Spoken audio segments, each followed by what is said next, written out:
presentation of Fox Sports. We are Black. We are Minnesota.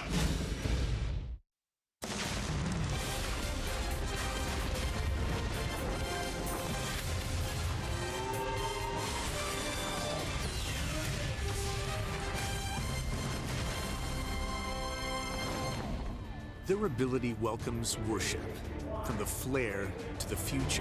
Another three-run home run for Max Kepler.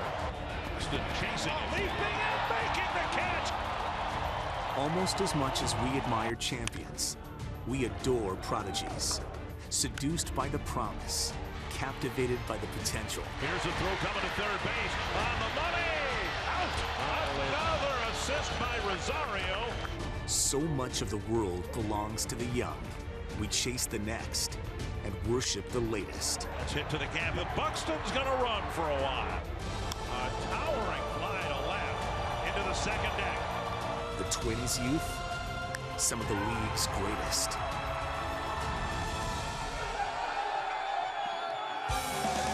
It has been a disappointing first half for the Twins, but as the roster has gotten younger, the play has gotten better. Eddie Rosario, after his recall, has been swinging the bat very well. Same, too, for Kenny Vargas, called up from Rochester just over a week ago. Miguel Sano off the disabled list, and now he's got a 5-game hitting streak. And this afternoon, the Twins wrap up the season series with the Texas Rangers. They've already clinched a series win, hoping to win this series 3-1 going into the break. And in the final game before the All-Star break, left-hander Tommy Milone going for the Twins. A.J. Griffin will try to give the Rangers some much-needed innings from the right side here today. It's a very warm and muggy day. The Twins are playing the Rangers for the last time. We're glad you're with us. Dick Raymer along with Roy Smalley.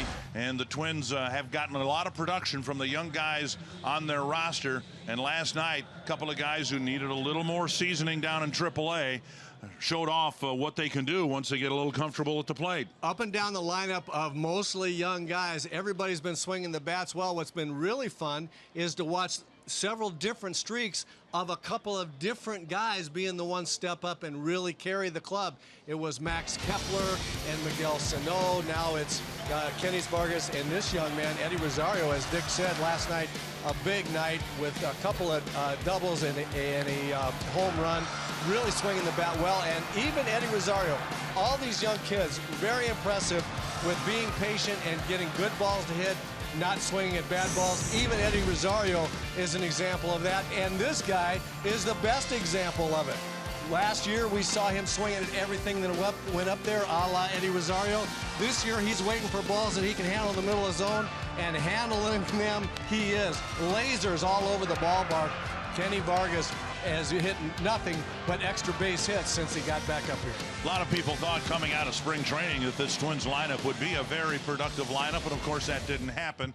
Some of the younger guys did need some more time in the minor leagues, but my goodness, as we've rolled into July right now, the Twins lineup has been one of the most productive in the game. It's been really, really good, as I said, up and down the lineup, and what's been amazing is that it's a lineup full of young guys that has produced these kind of numbers by having a plan and executing the plan when they go up there. Now, you can say that about veteran hitters pretty easily. It's not, doesn't happen very often when you get a substantially team full of young guys that go up there, and as their opposing manager, Jeff Bannister, said, just really, really disciplined at bats. That's pretty good to hear for a young guy.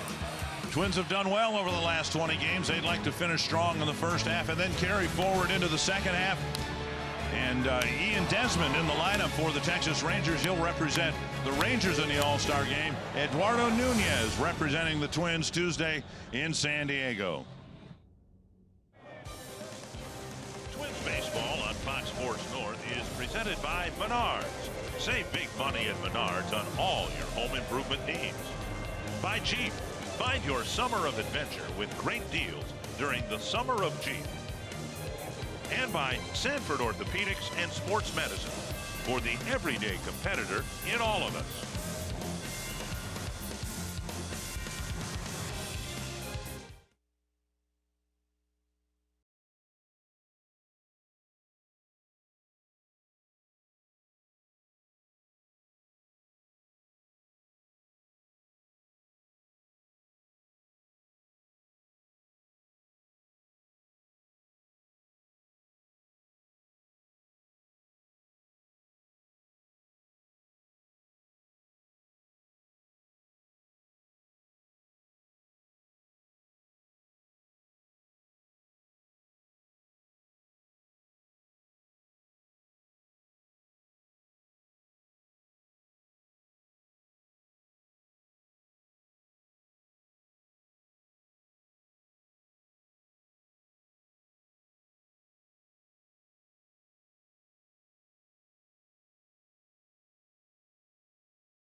very muggy, and the Twins are hoping to make it 3 out of 4.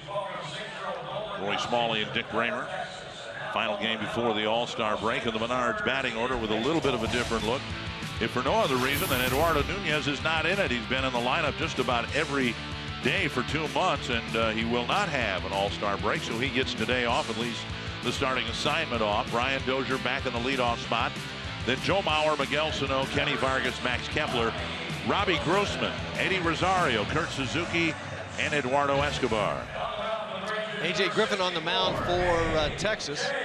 3-0, but hasn't won a game since April. Been the beneficiary of a lot of run support by this hard-hitting Texas team. Northland Ford defense for the Texas Rangers, and they too have a little bit of a different look here this afternoon. Ryan Rua is in left field. Ian Desmond, their all-star among position players at center. Shin-Soo Choo in right. Profar, Andres Odor, and Fielder, the infielders, and Bobby Wilson behind the plate. And the first half will end as it began for Brian Dozier in the leadoff spot. Lately, and during this nice run for the Twins, he's been batting cleanup, but with Nunez out of the lineup, Dozier gets the call. And second pitch lifted toward right field, and Choo comes in. 1 away. Brian Knight calling balls and strikes. Tony Randazzo at first, Adam Hammery at second, and Bill Miller at third.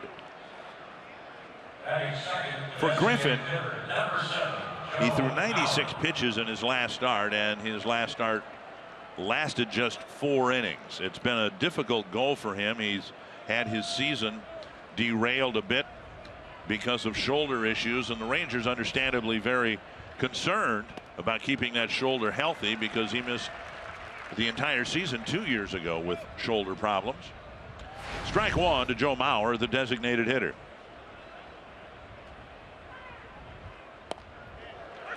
It used to be, for many years in fact, that the Twins lineup went as Joe Mauer went.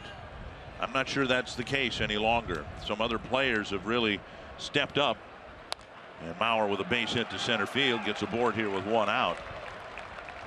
But I guess that's the thing that we maybe didn't discuss directly, but it's evident in looking at this surge for the Twins lineup in the last 20 games. It's been the young guys. The veterans really haven't contributed as much as you might think. Young guys have really hit the ball well and had really good at bats. We saw Joe Mauer there. A couple looks at him hitting a 2-strike slow curveball to center field, and that's just bad planning. You're not going to throw a slow curveball with 2 strikes and fool Joe Mauer. He's too good a 2-strike hitter. He waits too long on the ball. So another example of what exactly Joe is all about up there at the plate. But you're right, Dick. This team now is going to go the way Miguel Sano goes, and the way Max Kepler goes, and the way that Brian Dozier and Kenny Vargas go. 1 strike on a check swing foul, and now a called second strike. 0-2.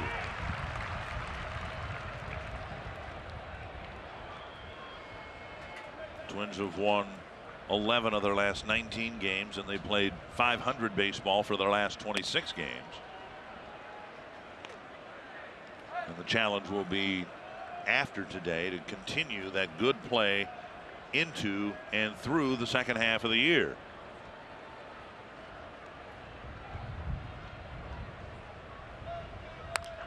Foul down the right side and back into the seats. I was one of the guys who thought that this Twins team would be in the upper third in the American League in runs scored, and of course that didn't happen. Twins really struggled, particularly in April, scoring runs, but since June 19th, 125 runs. That's tied for the most in the major leagues. Down and away, and it's 2-2. Well, we'll see how things go in the second half of the season. You're right that their challenge will be to try to sustain, maybe not those gaudy numbers we just looked at, but sustain the good at bats and the and up and down the lineup, having discipline at the plate. Little pop up short right center field, and the right fielder Choo makes the catch. 2 down. What I think is encouraging, and you have to be realistic and say, okay, they've played 7 games against a now it's the 7th game against a Ranger team that is really struggling on the mound, especially with their starting staff. So you say, well, you've caught a team limping and you can really lunch up on some of those guys. And that's not going to happen all throughout the second half of the season. But what I'm encouraged by is the quality of the at-bats.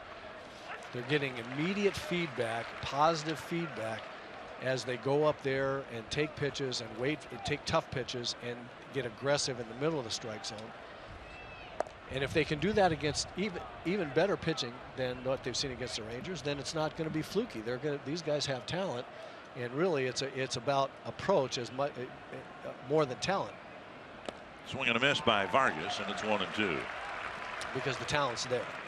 Within the first half, their better games, their most disciplined approaches have been against some of the game's better pitchers. Dallas Keuchel. Yeah, another really encouraging thing. Yep, you bet. And foul back Cole Hamels, Corey Kluber.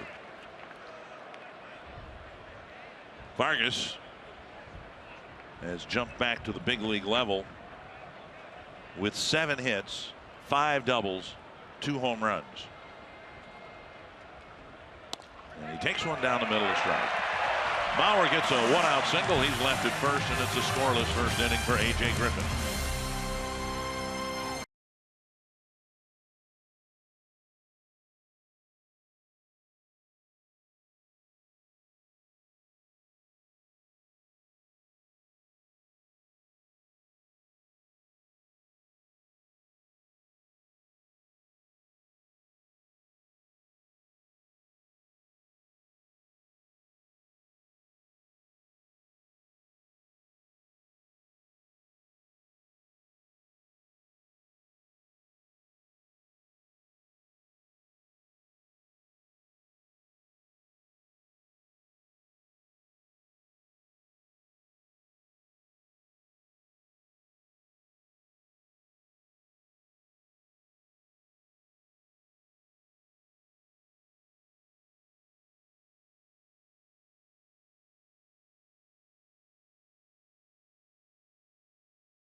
The Twins hoping to finish the first half on a high note.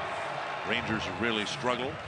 They've lost their last 2 series coming into this series. It's the only time they've had back-to-back series losses this year. The Menards batting order: Shin-Soo Choo, followed by Ian Desmond, Adrian Beltre, Ryan Rua, Prince Fielder, Jurickson Profar, Rougned Odor, Elvis Andrus, and Bobby Wilson. Tommy Milone on the mound for the Twins had a really good start his last time out. He's going to be challenged today by these Ranger hitters. They just tear up left-handed pitching as a rule. And a couple of key guys, Andrus and Beltre, have hit Tommy Milone very well. So Tommy's got his work cut out today. And among lefties, Choo's among the best left-handed batters against left-handed pitching in the league. He's hitting .360 against lefties. Now granted, he's been hurt, so only 25 at bats. And Milone gets ahead of him, 0-2. And 0-3 very quickly. 1 down. Northland Ford defense for the Twins. Paul Molitor talked about it. Got 4 really good outfielders right now, finding difficult to get them all playing time in the outfield. So today it's Grossman, Rosario, and Kepler. Buxton can be used in an emergency after bruising his knee here the other night. Sano, Escobar, Dozier, and Vargas the infielders, and Suzuki behind the plate. 1 down. Here's Ian Desmond heading to San Diego for the All-Star game. In his first year with the Texas Rangers, he signed late. He got started very slowly, 4 hits in 41 at bats, but now look at those numbers. very much all-star worthy. Squaring to bunt. He bunts it up the line hard and foul. 0-2. You know, we've talked about the Twins and how this surge for them has been created by some younger, inexperienced players, and in some cases players that weren't with the team at the start of the year. In a similar vein, the Rangers are in first place because of players who weren't with them last year, like Desmond, Mazara. Rua was hurt most of last year. He's in the lineup today, and so you could make the case, I suppose, that they're being led by players who weren't with them when they won the division last year. 1-2. Chopper off the plate. Malone's going to have a tough play. He'll let it go foul. And Texas manager Jeff Bannister, to that point, has got to really be hoping that at some point in time, this quickly in the second half of the season, Prince Fielder gets it going, because I still believe that this Ranger team is going to have a hard time winning the division with that big man not swinging the bat well. Malone with a 3-pitch strikeout of Chu, now ahead of Desmond. Beltre will follow.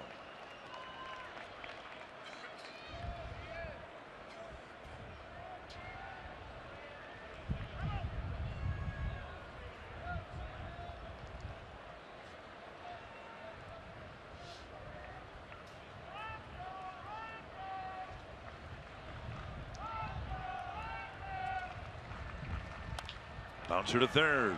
Sano has the ball play him. Desmond's aboard.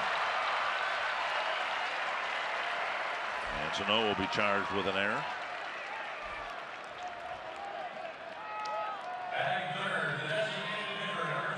And that'll bring up Adrian Beltre. Sano caught in no man's land just a little bit. The ball's a two-hopper to his left, and he's going to get kind of an in-between hop. It doesn't go either way, but you know what happens? He took his eye off the ball, I think, just a little bit. I mean, what happens is, you know, under duress a lot of times, and when I say duress, when you're not sure what a hop is going to do, a lot of times the fielder's arm will stiffen up, his eyes will wander a little bit, and he compounds the problem. Beltre with a big swing and a miss, 1 strike. Beltre, the designated hitter, and he's having a very solid year. And I think the Rangers would be thrilled if they can get those type of numbers from Beltre in the second half. Swing and a miss. And Malone gets ahead of everybody here so far in the first inning. Boy, and if that isn't the recipe for success for Tommy Malone so far, a great job getting ahead. He has to do that. He did that a couple starts ago, and then just had some tough luck trying to finish off batters inside. In his start against the White Sox, it only lasted 3 1/3 innings, but he got ahead of everybody. Strike 1, strike 2. And he came up with a good one against the A's. 6 innings, just 1 earned run allowed on a solo home run. Tommy doesn't really have finishing off hitters stuff. So that is a bit of an issue for him as he checks on Desmond. But what I mean by that is that he doesn't have a 98-mile-an-hour fastball to throw by somebody. He doesn't have a wipeout slider. His finishing off hitters pitches are on a corner someplace, and if he's not hitting those corners, hitters start being patient, then Tommy runs into a little trouble. Just missed the inside corner, and it's 2-2. Malone has gotten 4 ground ball double plays, but so far this year his season total in terms of innings pitched just 36 1/3.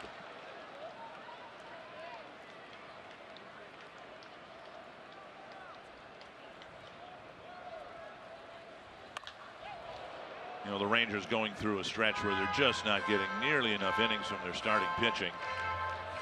Kyle Loesch gave them 5 innings last night, but they weren't good innings. But it was the first time in 9 games where a Texas starter had actually completed 5 innings. Well, Twins fans know all about that, don't they? In the first couple months of the year, tough time getting starters to complete 6 innings, sometimes even 5, and Malone really guilty of that as well. 2-2. On the ground should be 2. And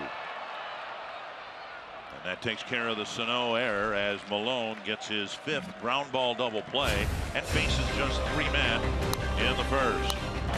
Max Kepler will lead off the second when we come back.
Max Kepler leading off the second inning, taking ball 1 from Griffin.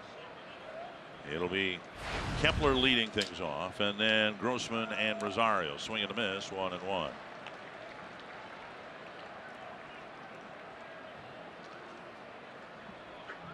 And Kepler with some pop in his bat that he hasn't shown in the minor leagues, and he's showing it up here with 7 home runs already. 1-2. A rare hitless game last night for Kepler. And he takes up.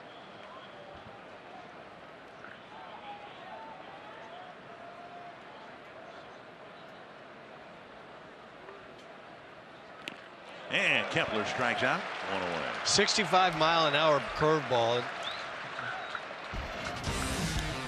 It's a little bit different. We look at how the Twins have hit the Rangers, and they have not just hit them, they've punished them over the course of 6 games. And again, the Twins are hoping that they'll be able to carry the approach, maybe not those numbers, but the approach they've used so successfully over the last few weeks into the second half. Robbie Grossman wasn't even in the organization at the start of the first half. And he cracks one to right field, a base hit. Grossman continues to get on base from both sides of the plate, hitting better from the right side, but drawing more walks from the left side. And that'll bring up Rosario. Griffin presents kind of an interesting challenge here to these Twins young hitters. He's basically a sinker changeup pitcher, and every once in a while, and sometimes more than that, as we've seen so far, he'll throw that real slow, big breaking curveball. So fastball, change off the fastball, and then big, slow curveball. Rosario takes a belt-high strike. 4 hits in the ball game, 3 extra base hits.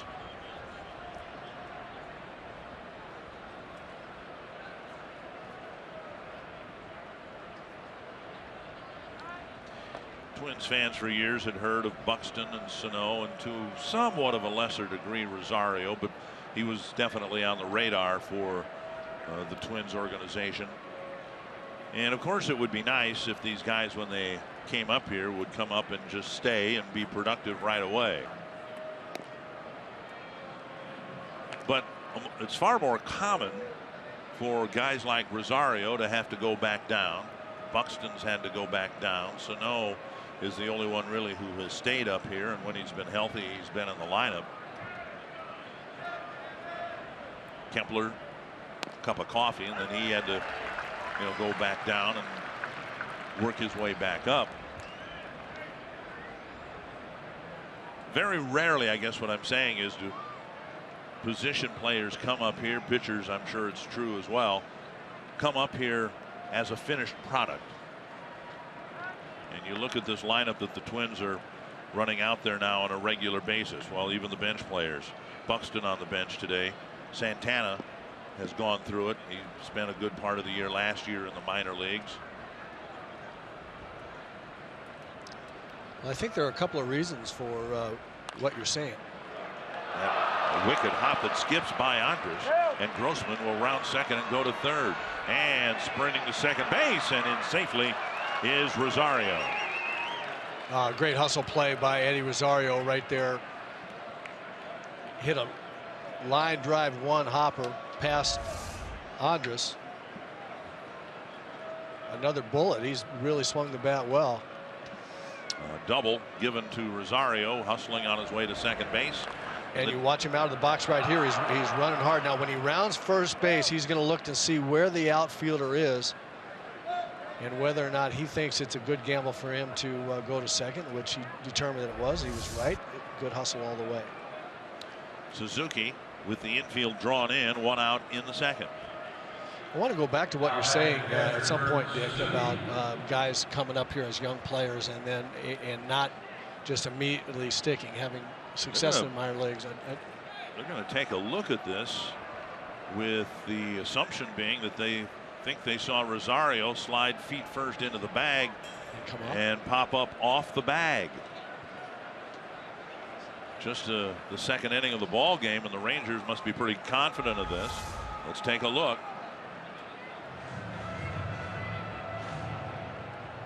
It's on the bag. Well, if they call that right there.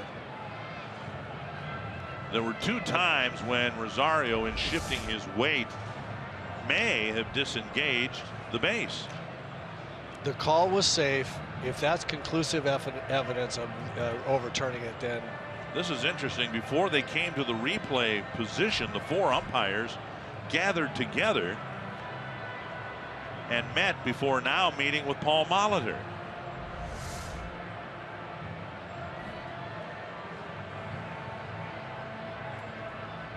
Now, on that second one, it looked like he was off the base.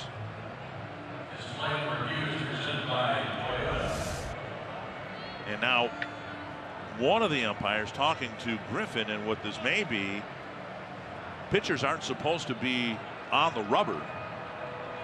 At least once they climb the mound and are engaging the rubber, the team is supposed to not be able to challenge the call.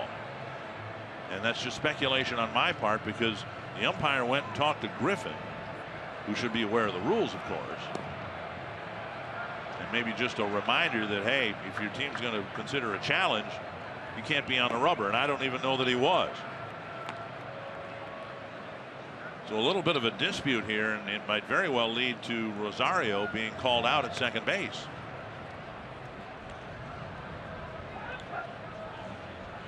Having been called safe at second base, they, in theory, would need to be convinced that his spike did come off the base. Maybe not there, but maybe there. And I'm with you. It's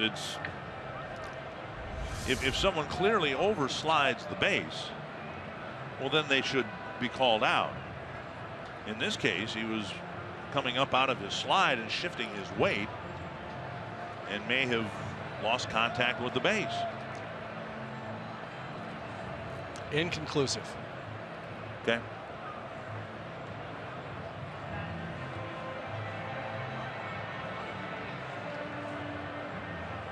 Again, the Rangers pretty convinced they'll Yeah. get this call overturned Yeah. because you don't see a team in the second inning use their challenge very often.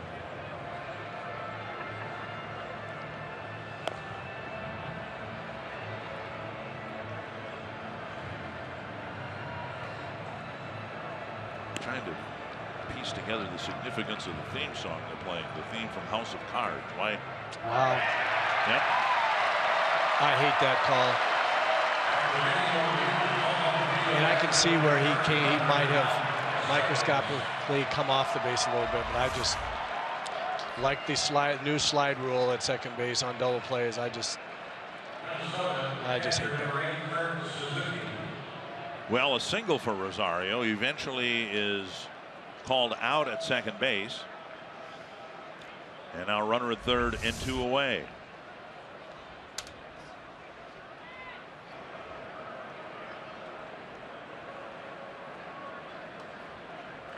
Inside, ball 1.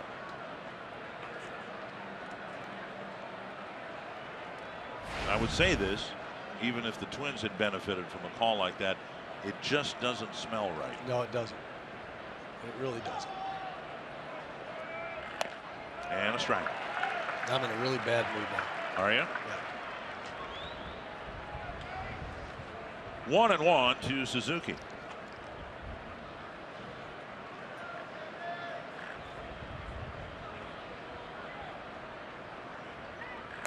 And fouled back 1-2.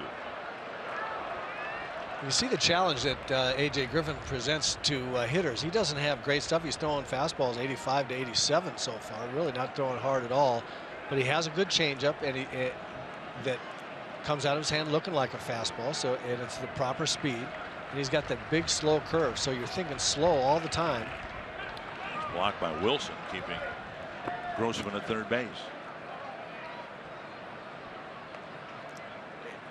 And you can get the ball thrown by you at 85 miles an hour if you're really kind of locked into change up and that slow curveball speed. That's what happened with Kenny Vargas in the first inning. He just was so impressed with the slow stuff that he had a little brain cramp at 2 strikes, took a fastball, an 85 mile an hour fastball right down the middle. Popped up down the right field line, and then he spin back into the seats. Kurt's been around a long time. On Friday, a bit of a milestone. Drive into the gap in left center field. Scored Kenny Vargas.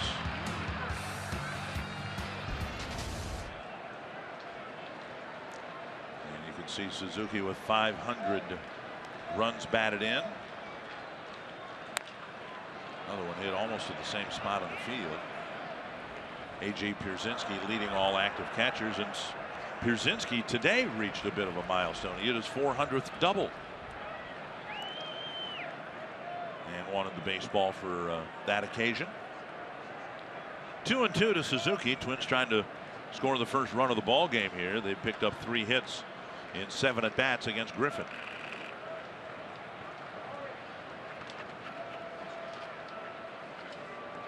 Three and 2.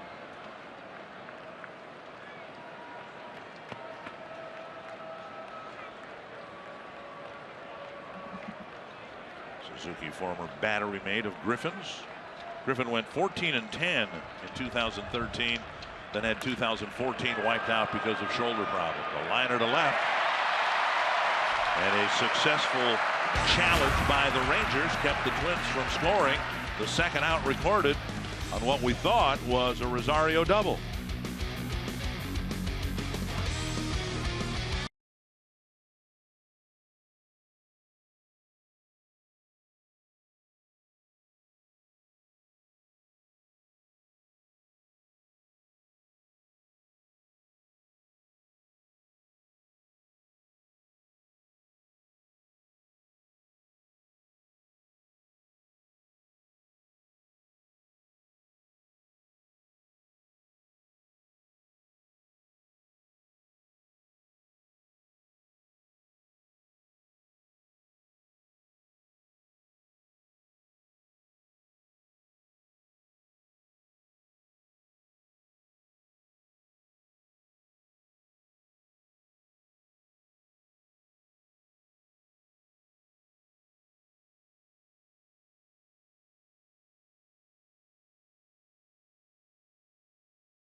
Of the second inning, and August 9th is North Dakota State University night at Target Field. A limited number of NDSU theme night ticket packages are available. That gives you a game ticket and also a green and gold Twins cap. Learn more at twinsbaseball.com/NDSU or call 800-33-TWINS. Bottom of the second now, and Ryan Rua in the lineup and hitting cleanup because he absolutely has been blistering left-handed pitching. 348 against lefties, and he takes strike one. On base plus slugging average well over 800. He's and as Dick says, just dominating left-handed pitching, tearing it up. And now down and in.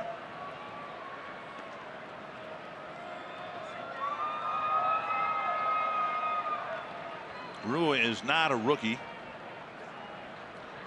A few too many at bats for that. Now Malone comes inside and gets the inside corner, 1-2. But you've got Mazara, you've got Rua, talked about Desmond.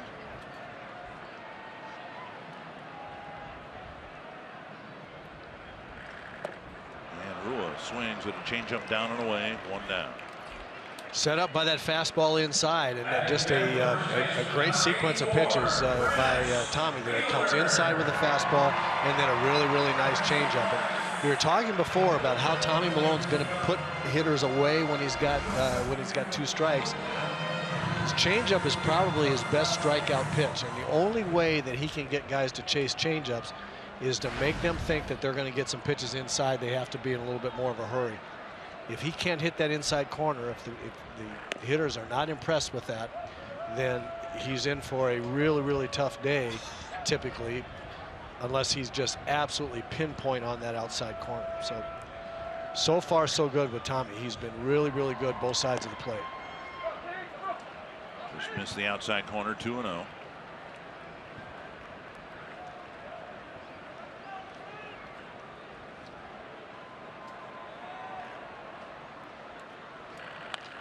Foul back. And we talked about it last night. Fielder was, in terms of a left-handed power hitter, the best in the game for 3 years with Milwaukee. 3-year period, he hit 130 home runs, and now here he is past the All-Star break with just 8. I mean, past the midway point of the season in terms of games played with just 8. You know, the other thing about Prince Fielder is that he took it out there every day. I mean, every day. No days off for him. He wanted to play. He wanted to be out there every single day. Fly ball left center field. Grossman drifting a little bit with the wind blowing in from right. 2 down. And you're right. The 3 years in Milwaukee and then going to Detroit and having good years in Detroit. And as good as all those stats were, that big body he took out there to first base every single day. Players have a lot of respect for that. Tim Ludner has talked about that with Ricky Nolasco, for example, taking the ball and going out there and not missing any starts. And guys who go out there every day, the fellow players really respect that. Jurickson Profar, switch hitting utility player for the Rangers, hitting much better as a left-handed batter than right so far this year. And Malone falls behind 1-0 and now 2-0.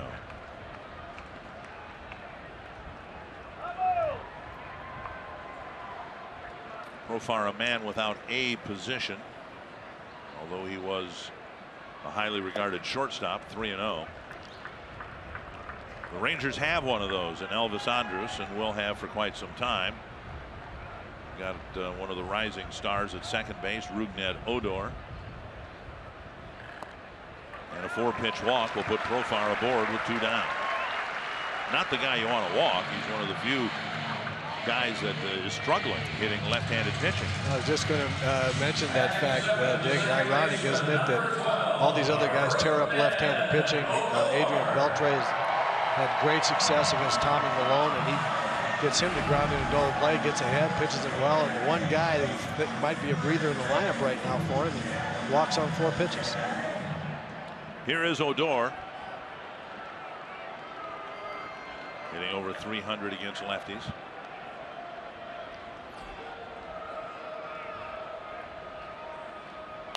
Popped up left side.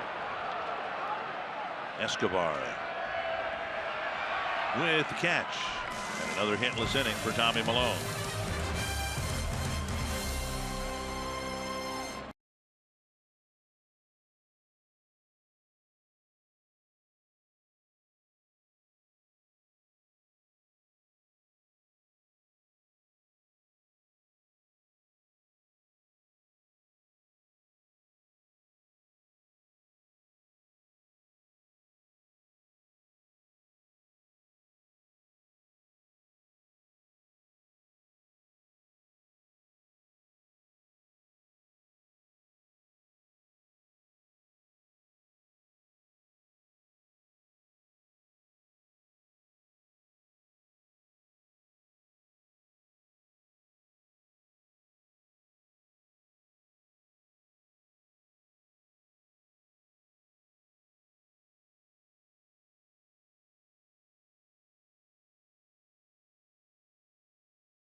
Is presented by CenturyLink.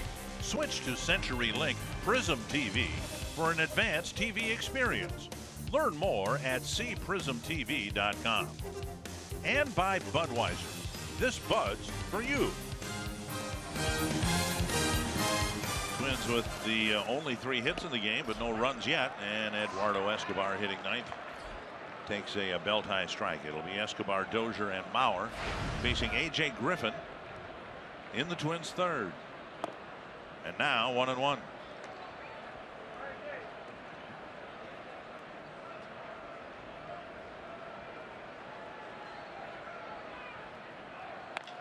That's to left down the line, chased by Rua. He gets there 1-1. A couple of well hit balls for outs in the last 2 at bats. And our Carsoup.com trivia question: which Twins player has played in the most All-Star games?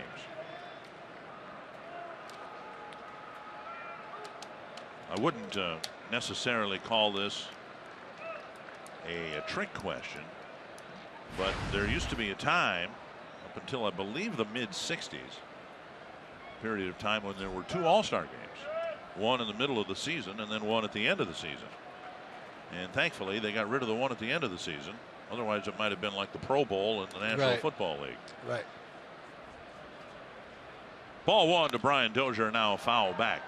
It was remarkable to pick up the local newspapers today and read a quote from Texas manager Jeff Bannister, who said of the Twins hitters, they are extremely disciplined hitters, likening them to the Boston Red Sox. That's a fair ball, and across the diamond, Dozier is retired. Profar fielding it behind the bag, and third base umpire Bill Miller said it crossed the bag 2 away.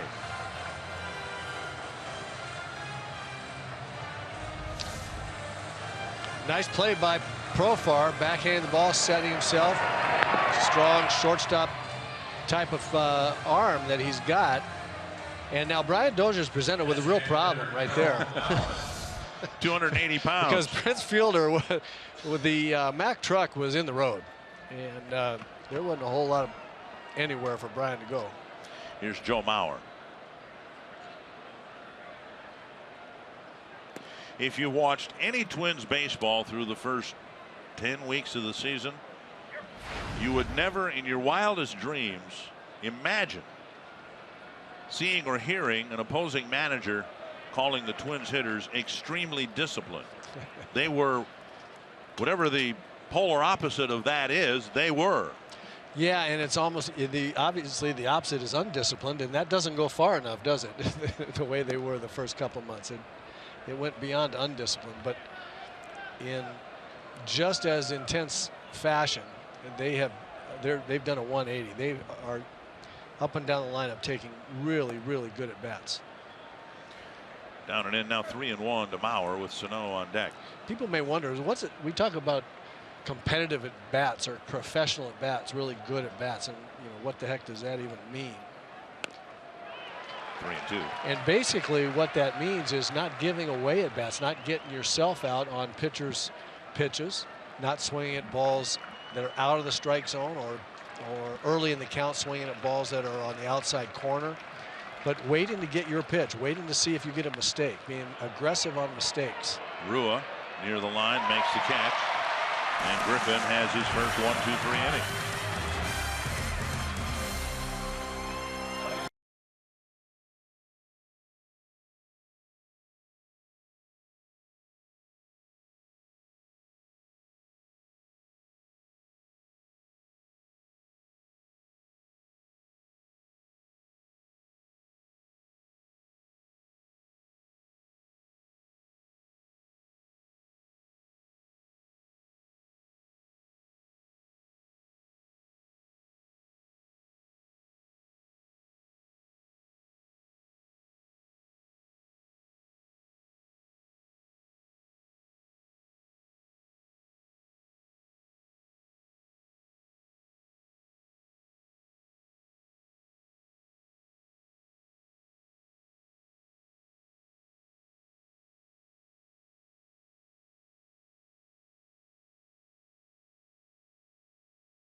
For the Texas Rangers, he's been their shortstop for a while. He's going to be their shortstop for a long time to come. It's very, very important, I believe, that for a team to be a contending team for a long time, they have to have stability at shortstop. We look at teams that are in that space right now, some really, really good players around baseball playing the shortstop position for their team and are going to be there for a long time. In some cases have been already. You could add Xander Bogaerts to that list. There's Yeah, some really good ones. You bet. I think there's also a here they come list of guys that are going to be part of this really good crop of shortstops. Xander Bogaerts most certainly. Story in Colorado. Popped up. Suzuki back, making the catch, one away. You know, and that's been such a Seager in L.A. for the Dodgers. Excuse me. It's been such a position of turmoil for the Twins. They haven't been able to settle on anybody really since Christian Guzman, who did it for a number of years. I mentioned last night, Eduardo Escobar, the shortstop here today, was the opening day shortstop in 2016, and he was the 10th different. Driven to the right field corner and foul. Wilson will come back with one strike. Escobar was the 10th different opening day shortstop in the last 12 years. Right.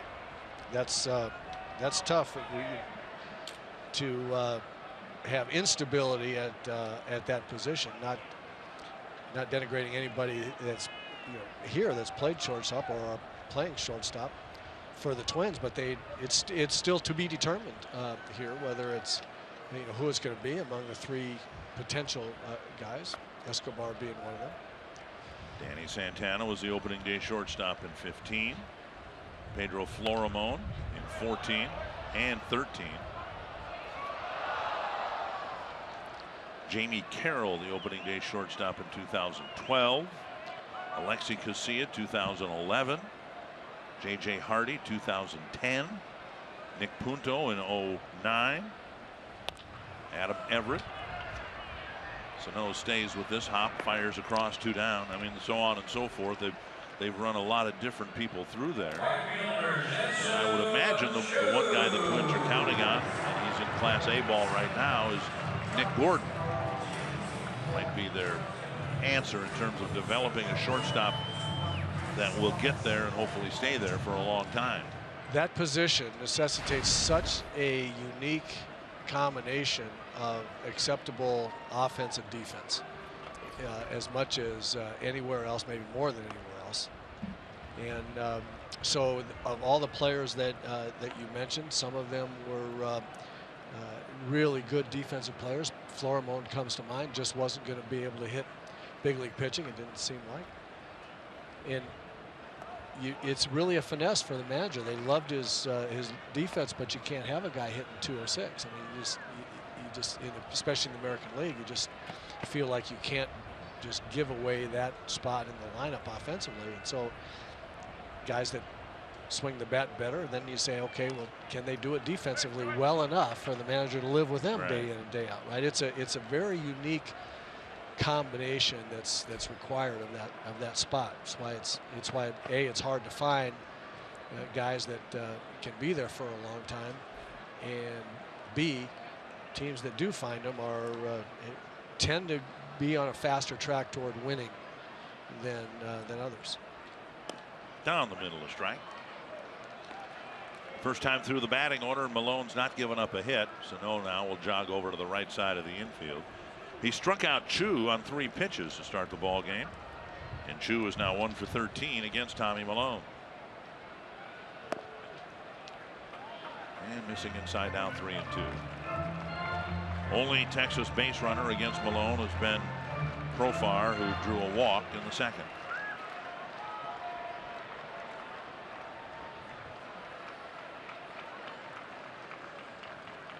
And a breaking ball, and not close. Chu takes a 2-out walk here in the third. That'll bring up Desmond.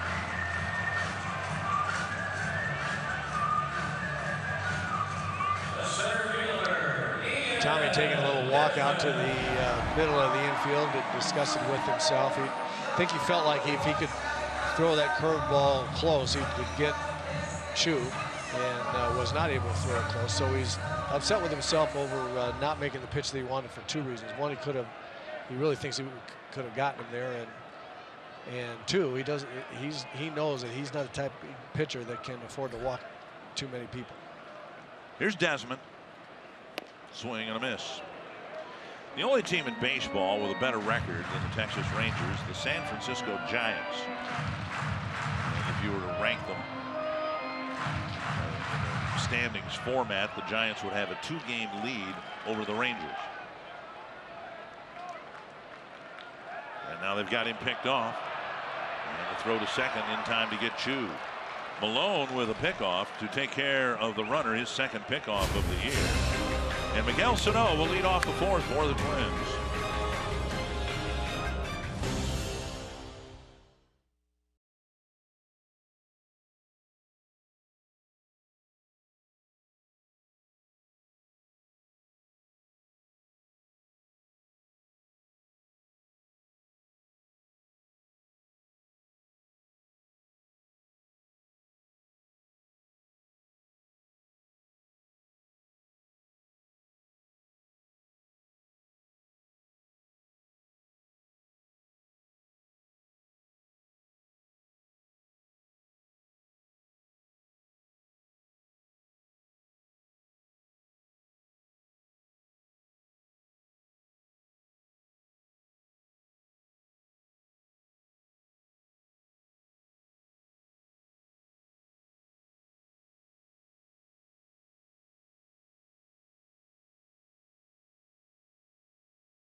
hit. They're hitting in the middle of the Twins lineup, and that's kind of symbolic of where the Twins have been going over the course of this year. You can look at the list on our Toyota Key Stat.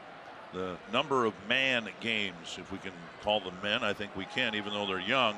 237. Only the Rangers have had more games played by younger players. And sometimes it's not just the chronological age, but it's the relative inexperience of the players.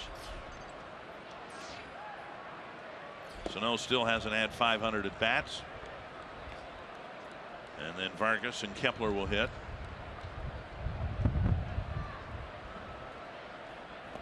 Swing and a miss. 1-1. There's an example. You see a guy way out in front of a pitch like that. That's a changeup that he took for fastball and swung early. To center and deep. Drifting back as Desmond leaps and makes the catch right in front of the wall. Desmond had never played in the outfield before. He was a shortstop in the National League with the Nationals. He tried out in left field, did well there, and then moved to center. And he staggered a little bit, but got their one away. Shortstops can play anywhere. Yeah. Follow Twins Baseball live with the MLB.com at-bat app. Customize at-bat to feature the Twins and stay up to the moment at any moment with game day, live game video highlights, StatCast news, and more. Plus, subscribe to At-Bat Premium to get the MLB.TV Game of the Day, radio broadcast, in-game highlights, enhanced game day features, and more. Into the right field corner, but foul. We're talking about the back and forth between a fastball and a changeup, and a good changeup, which A.J. Griffin has, and which seems like every pitcher that comes up through the Oakland system has a good changeup, understands how to use fastball changeup sequences. But a good changeup has the same, comes out of his hand the same plane. There's the fastball, and then his changeup will come at the same arm angle. The ball will come out of his hand at the same plane, and his arm speed will be virtually the same. All the good changeups.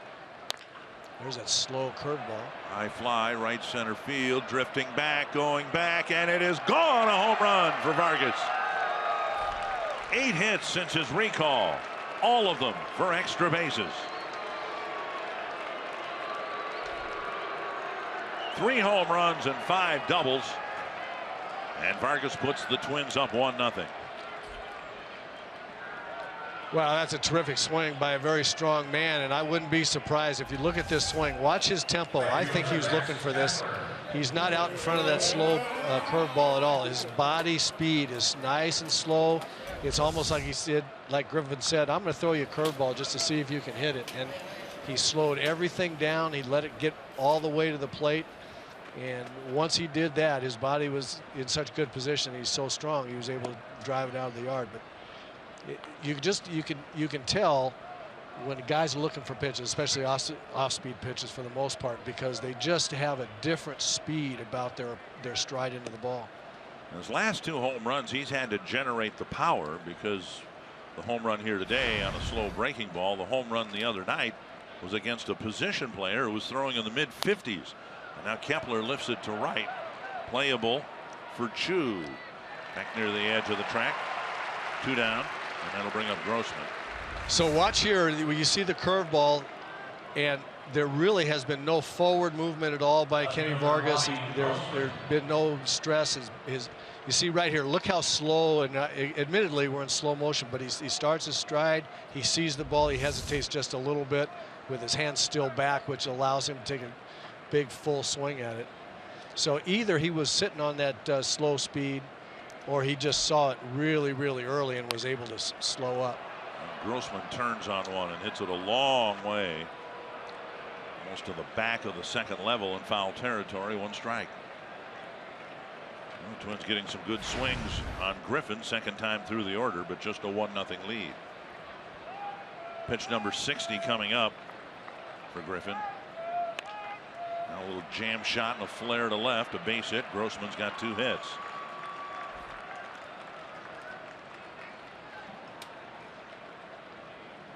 And if the Twins lineup started its renaissance, if you will, started being a more productive lineup about the time Grossman showed up. And if you want to make the connection, I'm not going to deny you that privilege, because he's just really had an influence, I think, up and down the lineup. And given the fact that he wasn't even in the organization in spring training, that says something about his professionalism. He just gives the Twins a good at bat and has been fairly consistent. Now we're starting to see a spread between left-handed hitting and right-handed hitting, but my goodness, he's been very professional in his approach. Rosario takes outside, ball one. He has been very professional, and again, especially in Grossman's case, what we mean by that is he just doesn't come out of his comfort zone in terms of pitches he wants to swing at, and I think he has been an example to the other hitters. Foul back, uses the whole field from both sides of the plate. I was with you when you asked manager Paul Molitor if you thought that because of the timing of everybody taking better at bats, kind of about the time Grossman came up and started doing that, you asked him if he's been kind of the catalyst or an example for everybody, and Paul kind of poo-pooed that. He said, you know, they've had Joe Mauer to watch all this, but I think it's different with Grossman. Strike called 1 and 2. And the reason why I think it's different, as an example, is because most of these young guys, you come up and they look at Joe and, well, that's Joe. I mean, he's won 3 batting titles, and I can't, you know, I don't know if I'm going to do that. And he's won a couple of MVPs. I don't know if I'm going to do that. I mean, he has his own special way of hitting that maybe I can't, maybe I'm not good enough to emulate yet. But, you know, Grossman's kind of like the rest of us, right? And he goes up there, and this is the way he does it. And, well, if he can do that, why can't I do that? Why wouldn't I do that? And so as Tom Brunansky preaches exactly the kinds of things that Grossman does, then they look at somebody doing it with success, and they go, okay, my hitting coach is telling me to do that. Here's a guy that's having success doing it. Maybe I ought to do that. Right. Yeah.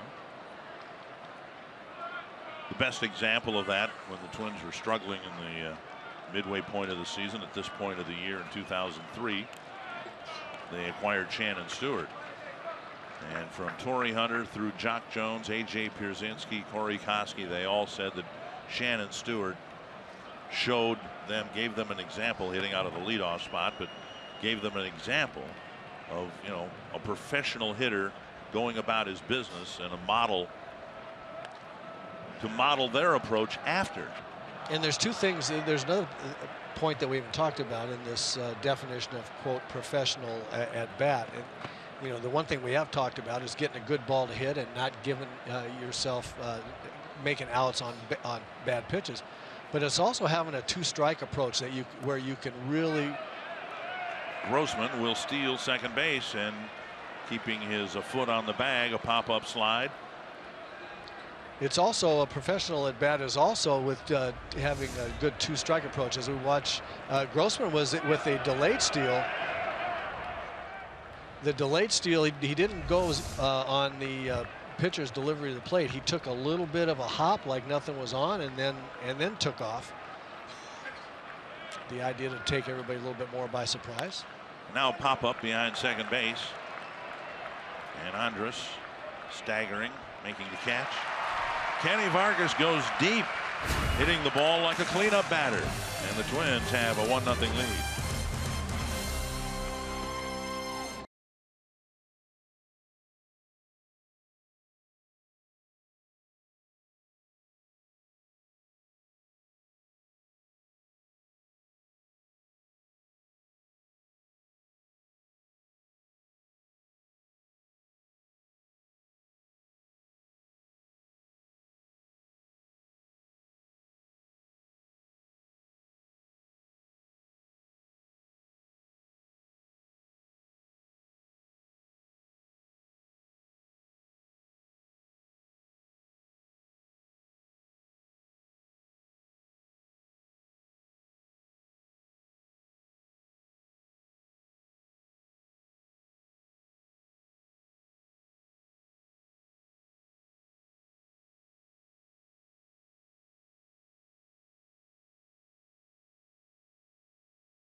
Vargas hitting a home run to put the Twins in front, top of the 4th inning.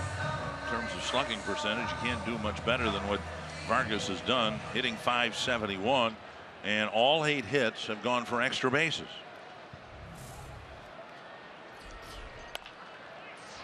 And now a ball hit by Sano down the line, and Desmond will round first, head for second, and he's in with a first pitch double. First hit for the Rangers, and it comes very quickly here in the bottom of the 4th.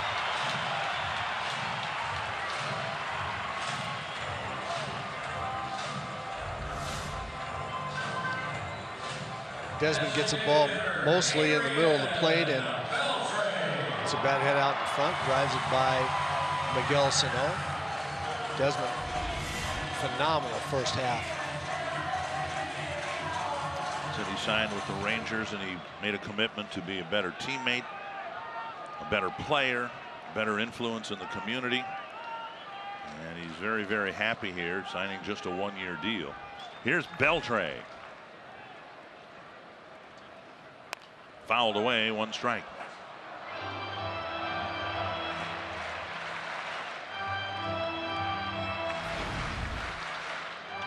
The undisputed leader of the Texas Rangers. Boy, if that's not the truth. One of the more respected players in the game.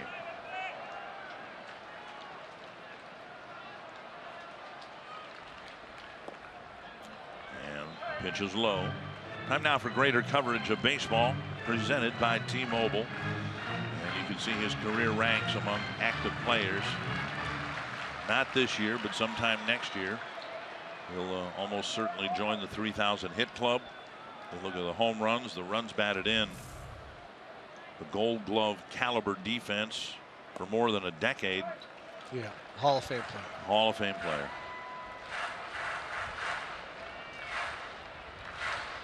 And you're so right about the respect he has around baseball. He's a great player, Hall of Fame player. He's a terrific man. He demands from his teammates that they play the game the right way, the way he does. And he does it in such a great way. It's not overbearing. It's sometimes with humor and sometimes with mock anger, and sometimes when needed it's with stern conversation. He's just he's a terrific guy and a great baseball player. 2-2. There seems to be an immeasurable trait for players like Beltre. I think you played with a guy, Kirby Puckett, who had it, and I don't know how you gauge it. There isn't a sabermetrician who can put a number on it or a meter on it, a gauge. But Beltre, like Puckett, makes players around him better. And I don't know how they do that up and away. He leads by example. He's productive on the field, but there's just, you get a vibe around certain players where Desmond is better because Beltre's on his team. Elvis Andrus is a better player. Oh, there's no question about it. And it starts because they become better guys as players before they become better performance. Beltre strikes out, 1 away.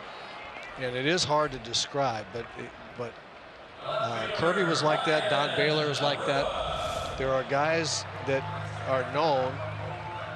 Good change up there in a perfect spot. Really, really good pitch. There are guys, you know, who's like that a little bit for the Indians is Napoli, I think. Yeah. Jason Giambi was like that to some degree, and there are just guys who, by the way they comport themselves, insist that this is the way we play the game, we behave, we are as teammates, how we pull for each other genuinely, how everybody knows that when we step between the white lines, we want to win the game first and foremost, more than get our 2 hits. It's just a whole demeanor about a player who is also at the same time an excellent player. So it's the players without whom you couldn't do without from a performance standpoint, and at the same time they insist that you play the game the way it's supposed to be played and play it selflessly and hard and all that stuff. And it's intangible, but it's clear when you see it. Swing and a miss, 1-2 to Rua. And I didn't mean to suggest that it's a trait only held by Hall of Fame caliber players. You mentioned Napoli and Giambi, and they're just certain players that seem to bring out the best in people around them. Probably true in any workplace, but maybe more noticeable on a baseball field. Pulled on the ground, Sano looks at second, throws to first, 2 down. And Malone trying to pitch around the leadoff double here in the 4th inning. Now he'll face Fielder. First baseman, Prince Fielder. Twins, of course, are looking forward to a better second half. And as we've seen this first half, toward the end of the first half, with developing talent, figuring some things out in a rather dramatic fashion, at least that's the hope, in the second half. Fly ball left center field. And Grossman drifting back. And he makes the catch. We'll continue the thought in the 5th with Malone doing a marvelous job pitching around the leadoff double.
Twins up 1-0. Twins fans, don't forget at Twins home games, bring your Circle Me signs. And if you get circled, you may find yourself in the Minnesota Lottery Winner's Circle, where you could win $100 worth of lottery scratch-off tickets, courtesy of the Minnesota Lottery. Roy Smalley's been sitting in for Bert Blyleven. Jack Morris has been doing it as well. Bert will be back on Twins television on the backside of the break. Kurt Suzuki will lead off in the 5th. Then Eduardo Escobar and Brian Dozier. Started talking as Malone was retiring the Rangers in the bottom of the 4th about the second half of the year. And while we've seen guys who were in Rochester come up and look like they've started to figure some things out, into the left field corner, that ball smoked. Suzuki, one hops the wall. The carom played nicely by Rua. Suzuki hustling to second, and he's got a leadoff double.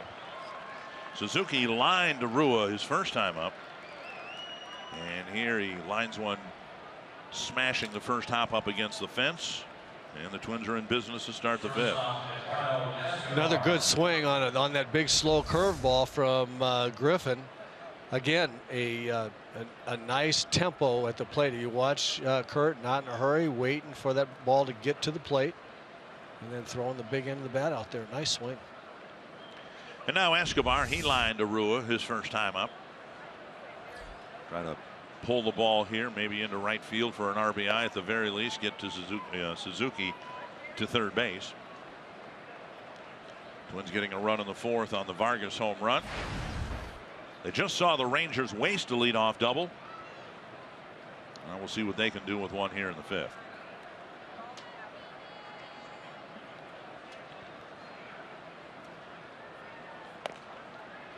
And that pitch on the outside corner, 1-1.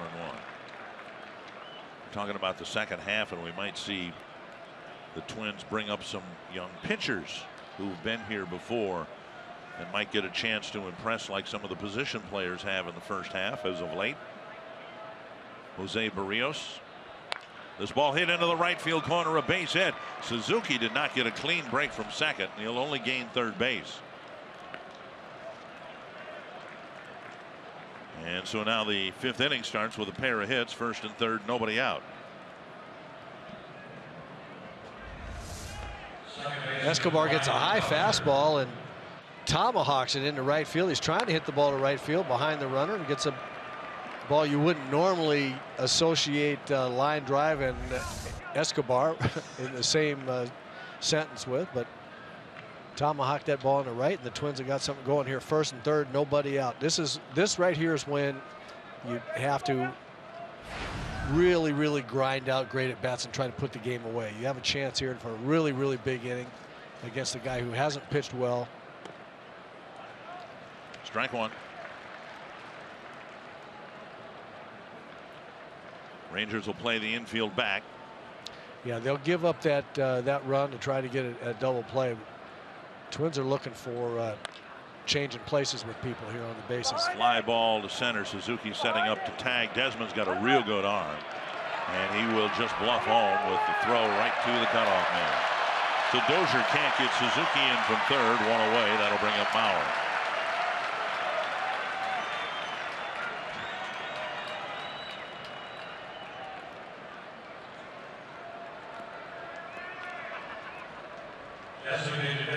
Wind blowing in from right center field, and whatever chance Dozier had of driving in a run was lost as soon as that ball got up into the breeze.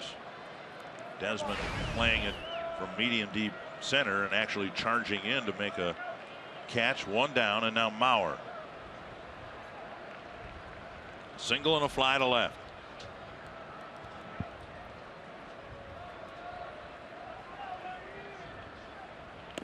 Strike one.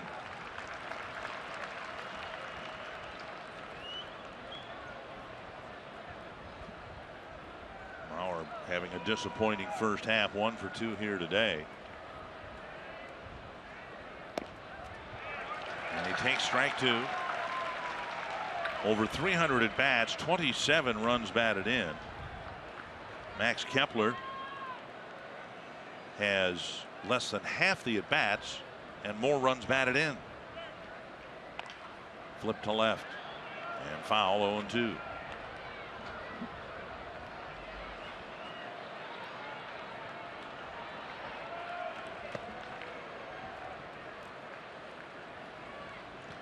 Mauer in an RBI spot here. First and third, one away. And another one lifted over the Twins dugout. So Joe got a base hit, 2-strike base hit on that slow curveball his first time up. But since then, he's seen fastballs and changeups heading for the outside corner. Griffin just trying to stay away. Back and forth with speed, fastball and change. 80th pitch for Griffin. Going out there again. And a liner to left, a base hit. Mauer delivers, and the Twins have a 2-0 lead. Paul Molitor's talked about improved 2-strike approaches. Well, Joe's always had a good 2-strike approach. You bet. And there's just no future in trying to get Joe out there with Griffin's stuff. You see him 2 strikes. He waits a long time. He's not trying to pull it. And he also knows that just what I was talking about, that, you know, if I can see it from up here, I guarantee you Joe knows that he's just trying to stay away. You see Griffin right here walking up to the catcher saying, that was a good pitch, wasn't it? Down on the outside corner. And yes, it was a good pitch, except against Joe with 2 strikes and a runner on third. Here's Sano, 2 on, 1 away.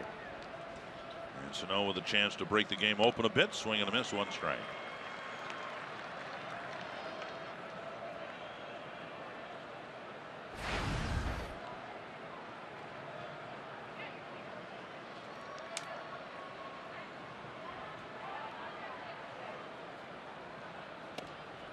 Strike two. See, this is what happens with young hitters is they're looking fastball, the first pitch, way out in front of a changeup, and then that gets in their head, and so they're thinking, well, he might throw that again, and then he gets that 86-mile-an-hour fastball down the middle that he takes. And what I'd really like to see Miguel Sano do is use that strength that he has to hit the ball to all fields, especially with a guy that's a fastball, changeup, slow curve guy. Forget trying to hit the ball to left field. Hit it out to center. You'll hit every single pitch he has for a home run to center field. And so strikes out. So you just can't, with his talent and his strength. There's no future in being out in front of a two-strike changeup like that. There's no reason for him to be.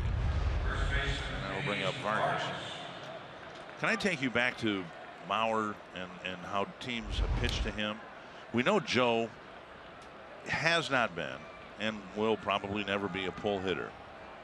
Why do teams, and they all do it, why do they pitch him on the outside corner? Why don't they come inside? I don't have an answer for that. I really don't have an answer for that. If I were pitching against Joe, I would throw him in until he proved to me that he could A, pull the ball, or B, get him off the slow speed stuff. But you know, you pitch him away and he waits on that pitch, and then if you throw him like that slow curveball with two strikes, he's all over that. Vargas homered to center his last time up. Takes outside, 1-1. Here's the other thing for Kenny as a young hitter. He hit that breaking ball like he knew it was coming for a home run. It's doubtful that he's going to see a lot of those curveballs again. So look for something else. Big swing and a miss. And it's 1-2.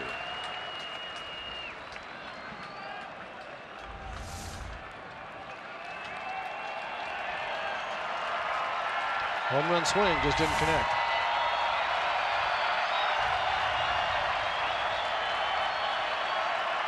Up high.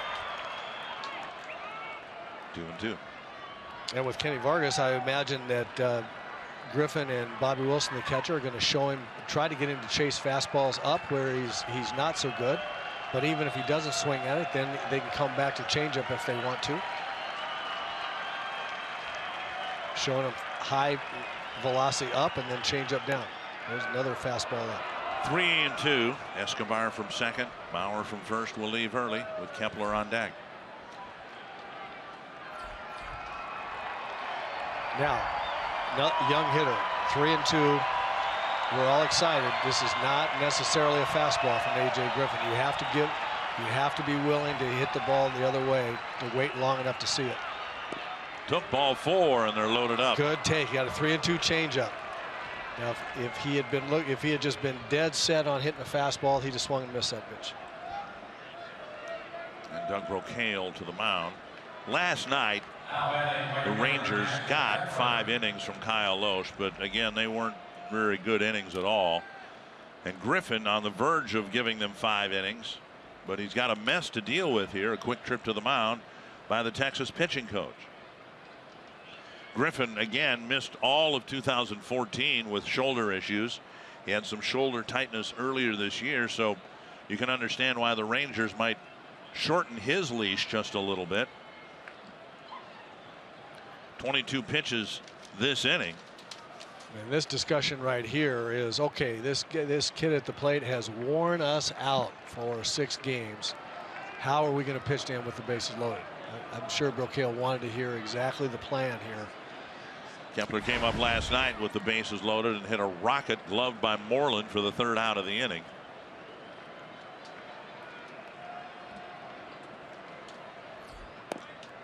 Outside, ball 1.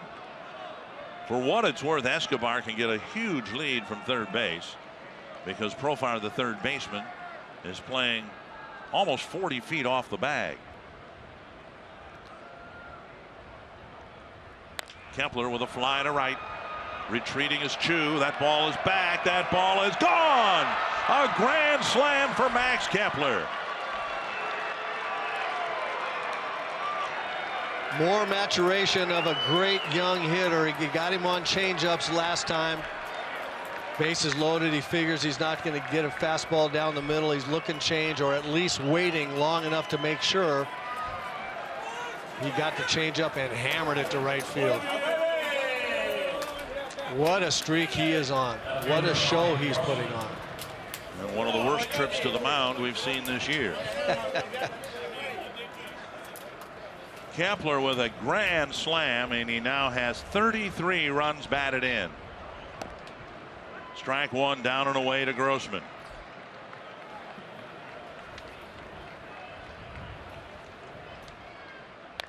Drive to right center field, and Desmond is there to make the catch, ending the inning. The Twins strike for 5 runs in the 5th and have jumped out in front 6-0.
Kepler hitting the first grand slam of the year for the Twins, and Twins fans enjoying this series here,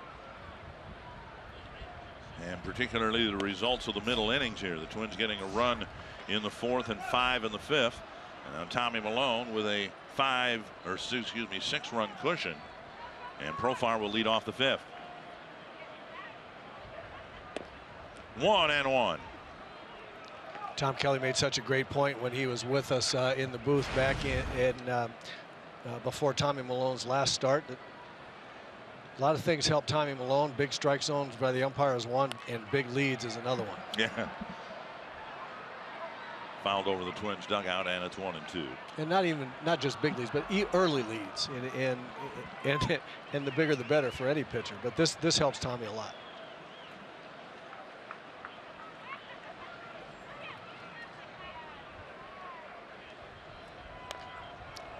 Check swing roller back to the mound, and Milone has an easy play, 1 away. Time now for our timeless moment presented by Coors Banquet. On this date in 2001, in his final All-Star appearance, Cal Ripken named the MVP of the game. His home run, along with consecutive dingers of Derek Jeter and Maglio Ordonez, powered the American League to its 5th victory in a row, beating the National League at Seattle Safeco Field 4-1. At that game, and it was a magical moment for Ripken. Saw Alex Rodriguez telling him to go over and play short since it's your last All-Star game. Also remember the game because Tommy Lasorda went out 1 inning to coach third base, and somebody threw their bat and helicoptered to Tommy and hit him right in the midsection, which was probably safer. That might have been the best place for it to hit him. Tommy was nice enough to be with us a couple weeks ago. That was on our great. telecast. That was great to see him. 1-1. And a swing and a miss, 1-2. I played for Tommy in the Dominican Republic. Oh, is that right? Yeah, you bet. You bet. It was a great experience. I loved being in the Dominican. Playing for Tommy was a trip. And a chopper foul. That was a magical year for the Mariners. They won 116 regular season games. They had 8 All-Stars and happened to be hosting the All-Star game that year. And boy, if you were there, you would have sworn that Seattle, Washington was the center of the baseball universe. Hook foul into the seats.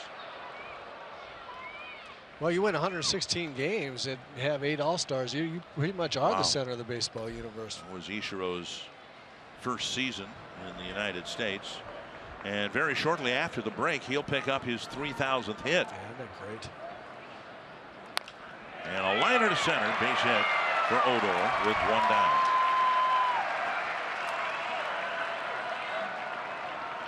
And of course, Tuesday night in San Diego, Bryce Harper will be there, Mike Trout will be there, David Ortiz will be there, and so will Eduardo Nunez. The MLB All-Star Game from San Diego, Tuesday at 6:30 Central, only on Fox. I've gone to a number of games just as a fan, and I watch them every year. To echo what you had to say about it, where else can you see the best baseball players in the world on the field at the same time?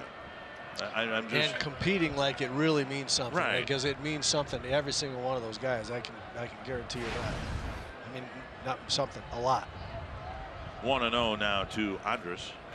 Malone got a double play grounder to wrap up the first inning. Last night we showed you the video of the All-Star game in Milwaukee that ended in a tie, and from that point forward the importance of the game was magnified. Home field advantage in the World Series, and I've expressed myself on that opinion numerous times. What's your opinion on having the All-Star game determine the home field advantage in the World Series? The ball hit to right center field, and that ball will get to the wall. Odor to third. They're going to wave him around. He'll score on an RBI double by Elvis Andrus, and the Rangers are on the board.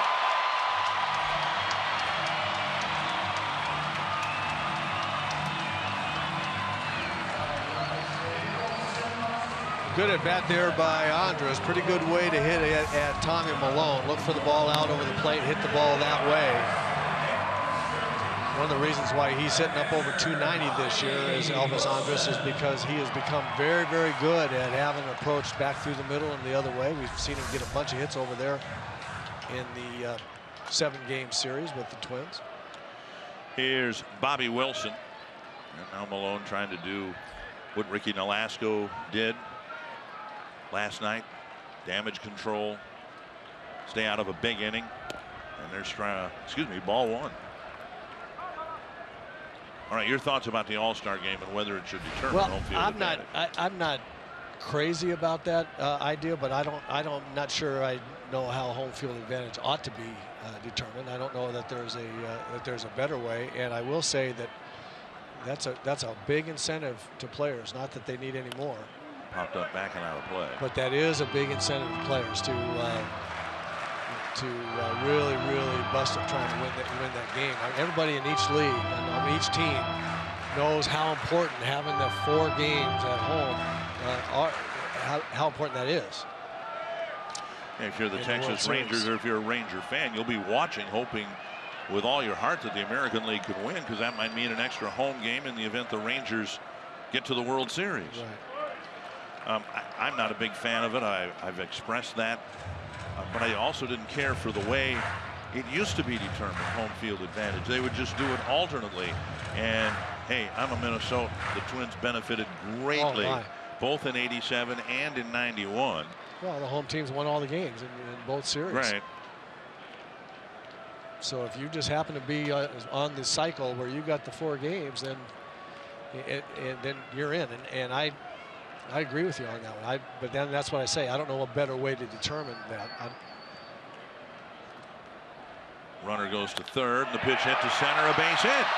And the Rangers string 3 hits together here in the 5th inning to make it 6-2. And the 3 hits coming from their bottom 3 hitters.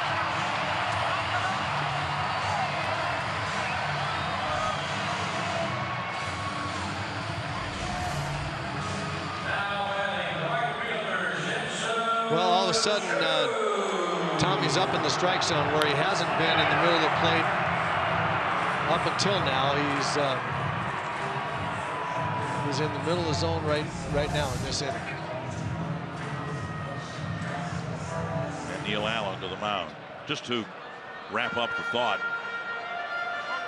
to me the most fair way to determine home field advantage in the World Series is take the overall interleague record.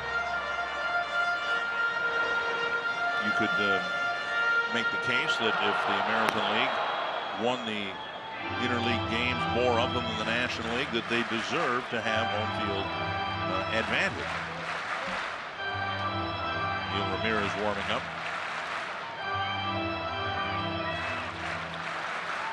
Here's Shin-Soo Choo. He has struck out and walked. 1 out in the inning. Malone about to throw his 70th pitch.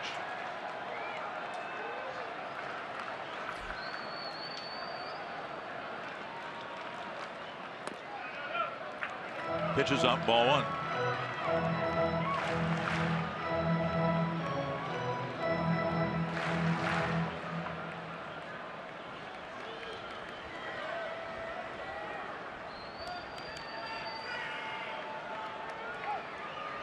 And now a strike. Chu has really struggled against Malone, but as we told you earlier, done very well against left-handed pitching.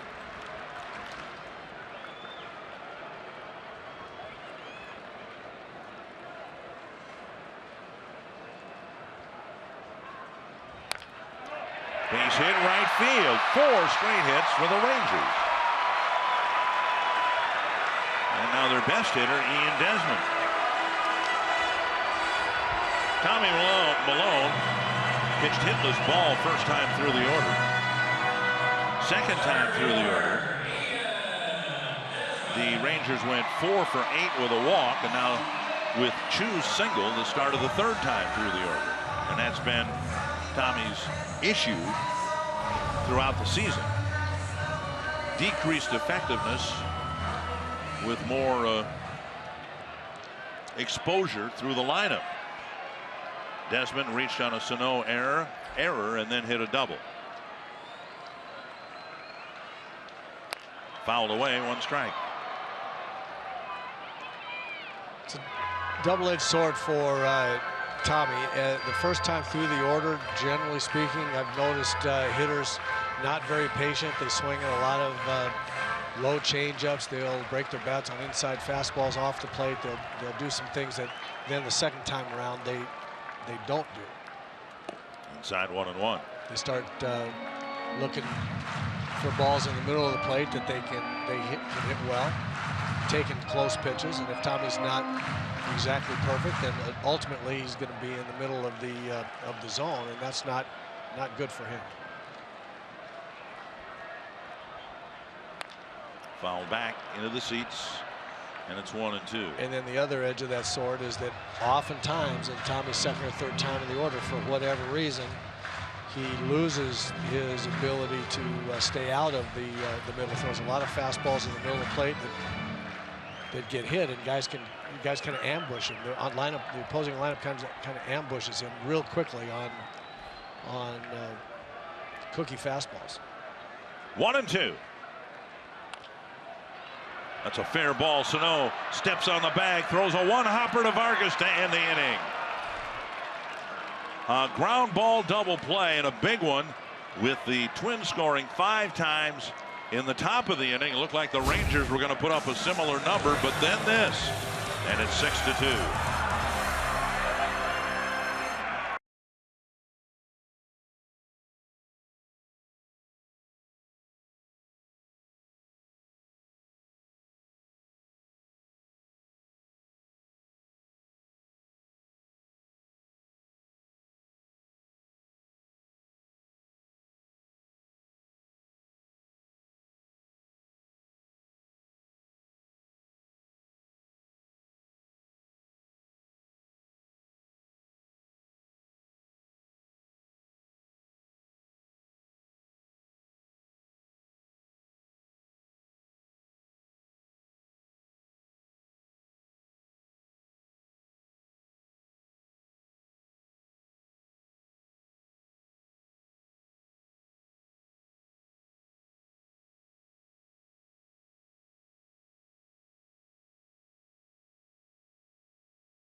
Twins in front, trying to win this series 3-1. Sanford Health injury report. Matt Harvey, who of course successfully came back from Tommy John surgery, now having the same procedure that Phil Hughes this past week had done. And Harvey's numbers this year not very good, but it's the rib resection surgery, a rib taken out of your body. And Phil Hughes, of course, who used to pitch in New York himself, suggesting the ribs are overrated. Well, at least one of them that's causing you a problem. And we're happy that Phil's surgery went well, and hope for a speedy recovery and health in 2017. Yes, sir. And the Twins leading 6-2. Rangers got on the board, but a nice double play to wrap things up. And now Sean Tollison will pitch to Eddie Rosario. Pitch rolled slowly toward second baseman Odor, and Rosario beat it out. A slow roller toward the second base bag, and Odor's momentum carrying him away from his target, first base. And it's a leadoff infield hit.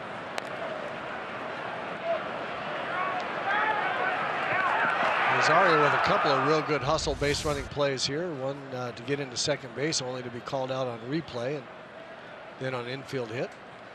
Now Suzuki, who started the 5-run fifth, with a double into the left field corner.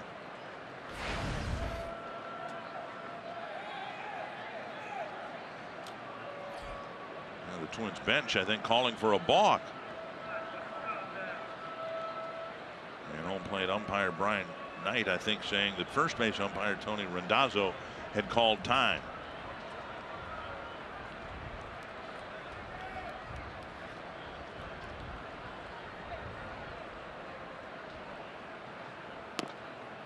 Down and away. Tollison really struggling this year. He was the closer at the start of the year. Dyson has taken his place in that role.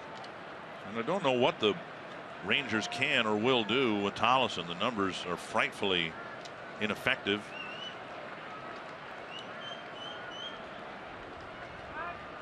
And Rosario chased back to the bag.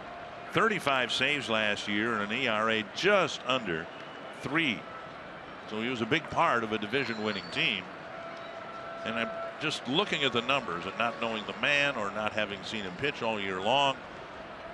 You kind of wonder whether he hasn't been going through what Kevin Jepson went through with the Twins. Jepson so effective last year with the Twins, and he could never get it going this year. Something is not the same for Tollison. He's not nearly the effective pitcher he was a year ago. 1-1 to Suzuki. 2-1. You know, it's funny you should mention Jepson, because what I've seen of Tollison, he has very similar stuff. Fastball in kind of the mid-90s. He can't throw 90. I've seen 95. He's got that overhand curveball. Similar stuff to Jepson. And what happens with pitchers is just failure to be able to command more than one pitch. With Kevin Jepson, he just struggled. He had such a great curveball and changeup last year. Could throw each of them for strikes at pretty much any time and any count. And he just never, ever found his command with curveball and changeup, especially the curveball. Just could not find it. 2-1 to Suzuki. Got it. Rosario, who was called out at second base after reaching on a pop-up slide, now is picked off first. Quick move by Tollison, very quick. Nice tag by Fielder. Looks like he might have been out twice. So the base is empty, 1 down, and Suzuki will hit with a 2-1 count. So I don't know what Tollison's issues are, but as I watched him throw a curveball in the dirt a minute ago, it could very well be that he's throwing an awful lot of fastballs in the middle of the plate and then not getting his curveball over, and just like that. Second hit for Suzuki. Showed you the numbers. Opponent batting average of .328 with 7 home runs in 30 2/3 innings. Here's Escobar. Not really sure what was going on with Eddie Rosario there at first base when he got picked off. It didn't look to me like he had either a lead to try and steal or any kind of indication in his body that he was thinking about that. He just was late getting back to first on a quick move from Tollefson. Fastball and a strike.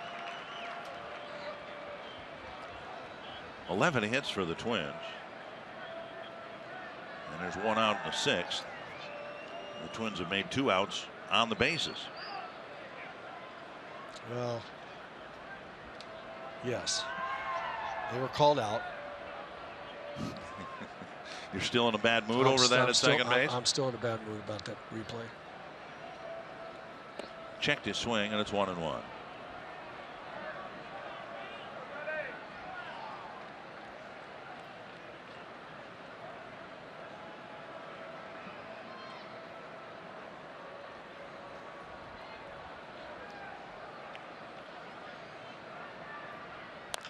Driven hard to center field, but Desmond's there to catch the line drive. Escobar's been hitting the ball hard here today. 3 times. He only has 1 hit, 2 away. Carsoup.com trivia question, and I believe the answer is Harmon Killebrew. Rod Carew perhaps, but Harmon had the benefit of playing in a couple of different All-Star games, and it is Rod Carew. 11 All-Star game appearances. Mr. Carew will be in the Twin Cities next week for the Twins Hall of Fame induction of Torrey Hunter and John Gordon. Carew with 11. Killebrew Puckett with 10.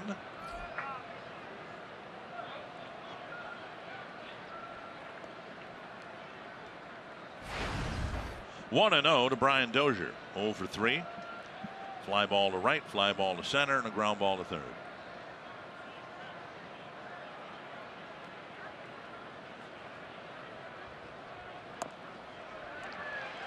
And now 1-1.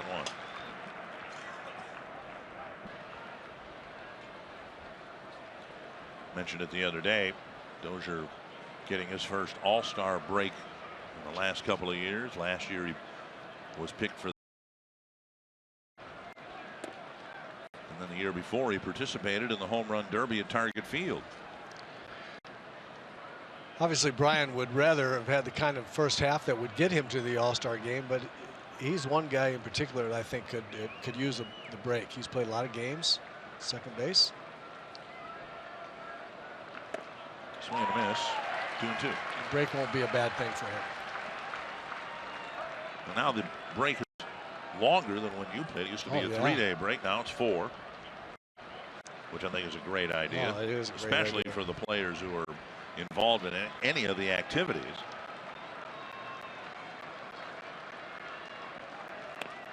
Outside, 3-2. Bauer on deck. When I went, I had played every game up until the All-Star. Oh, really? Yeah. Well, I played in all 162 that year in '79, and so I played in every game. And then we were in Detroit when we finished up before you had to fly to Seattle, and then all kinds of activities to play the game. You fly back for a workout on Wednesday, and I think I was more tired coming back from the All-Star game.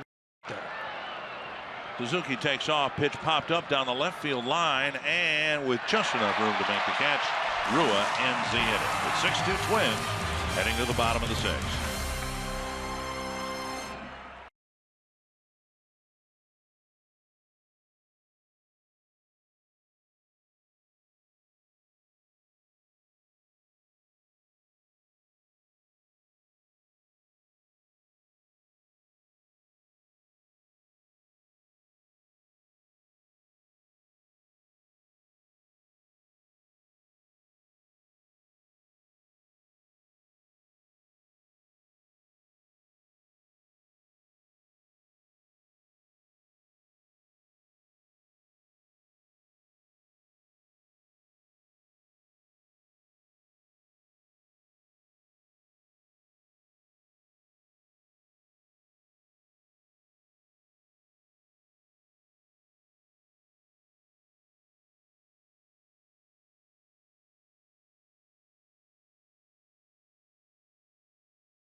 Sports North is presented by Northland Ford. Visit northlandford.com and your local Northland Ford dealer today. And by Grand Casino. The best stories start here. What's yours? Twins trying to go into the All-Star break with their third straight series win. Tommy Milone gave up a couple runs, 4 straight hits, but he got out of a bigger mess by getting his second ground ball double play. And now in the 6th, it'll be Beltre, Rua, and Fielder, with Taylor Rogers warming up in the Twins pen. Strike 1. Let's see if Tommy can get his command back here, right here. This is a big inning for him and for his ball club. And Paul Molitor would dearly love to have him get through the 6th inning. Off the plate, 1-1.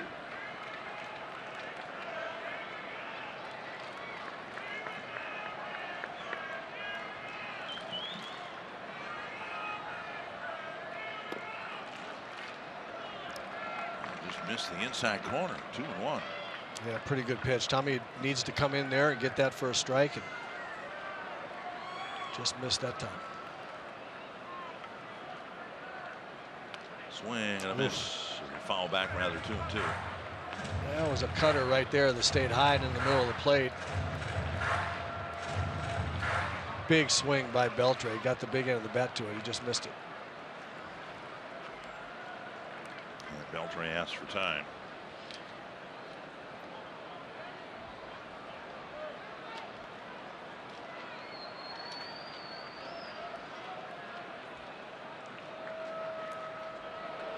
And now 3-2. The second phase of Beltre's career remarkable, and we call it the second phase because it looked for a while back, 2009, he had very modest numbers with Seattle, and some people thought it was the beginning of the end. Just 8 home runs, 449 at bats, and a .265 average. And now Milone draws a walk, or issues a walk to Beltre to start the 6th.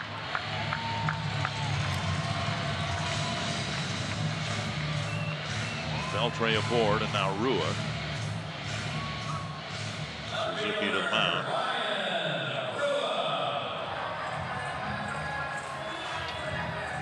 And that'll be the end of the day for Tommy Milone. 5 innings, but that's it. Responsible for Beltre at first, and Malone's got a chance to pick up his second win.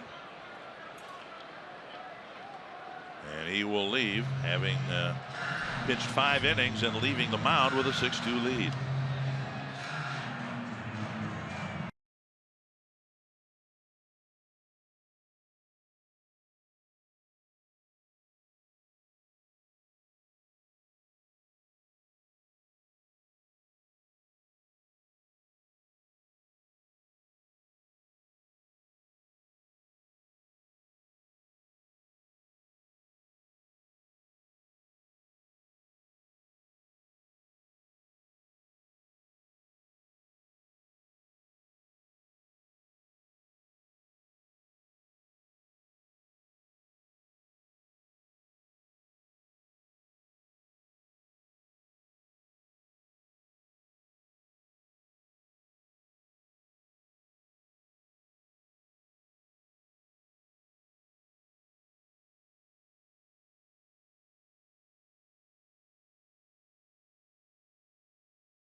The leadoff walk here in the 6th. If you can't catch the games on TV, you can stream them live on your mobile device with the all-new Fox Sports Go app. Download the app, take Fox Sports North and Twins baseball with you wherever you go.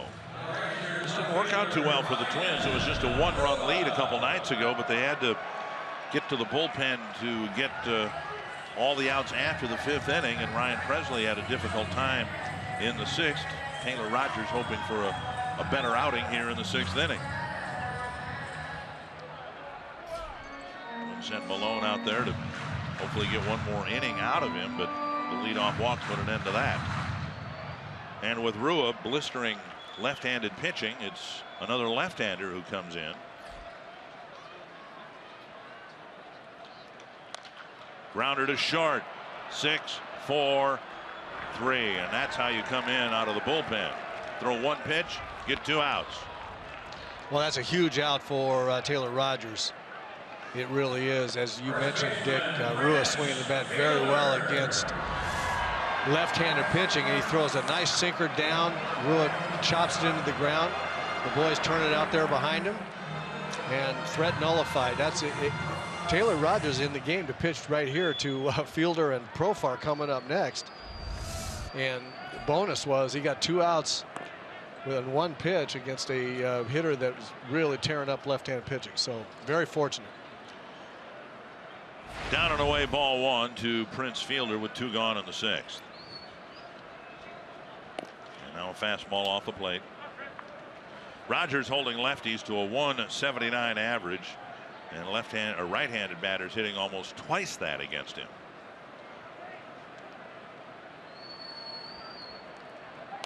There's a chopper to Vargas, underhanding it to Rogers, and Rogers does a great job holding a 4-run lead.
Another game where the Twins have put up crooked numbers.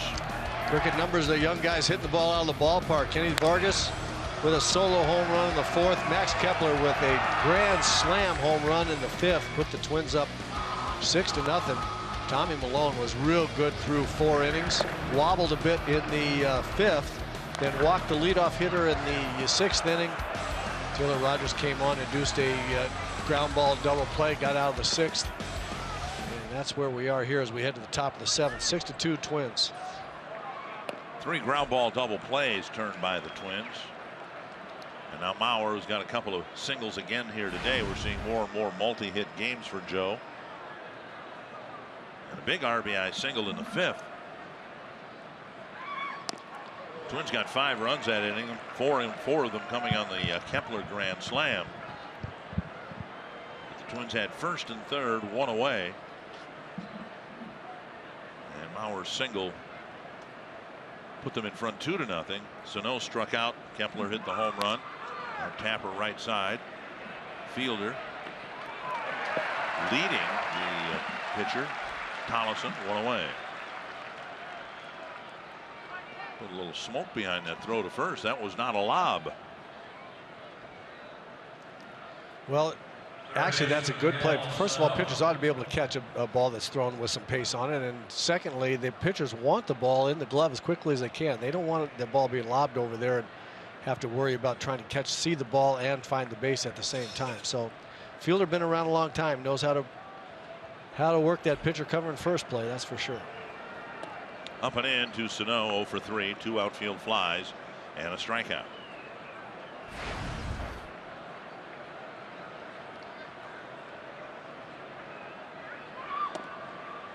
One and one.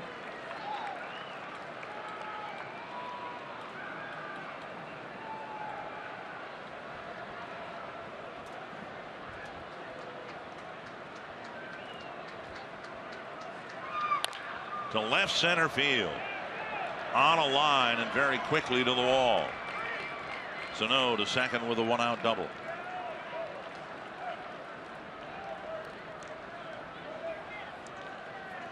And yes, Max Kepler hit the grand slam, but it was Vargas's walk in the 5th inning that really opened up the inning. Fox Tracks presented here by Carrier. Good swing by Sano on a curveball that stayed pretty much middle of the zone. It was outside part of the plate a little bit, but this big man's not going to be fooled. If you hang a curveball anywhere on in the strike zone, he's going to have a pretty good swing at it generally. You mentioned at the time, Vargas in the 5th inning with the 2 on and 2 out took a 3-2 changeup off the plate, and that walk, even though he didn't swing the bat on that pitch, really helped set up Kepler's grand slam. No question about it. There was a good, and we'll use the term again, a good professional at bat right there by Vargas to load the bases for the eventual grand salami hitter.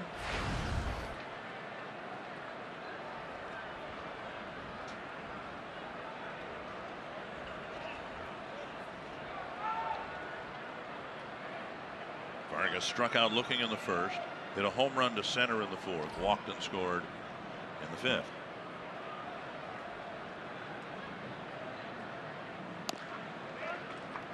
Outside ball 1.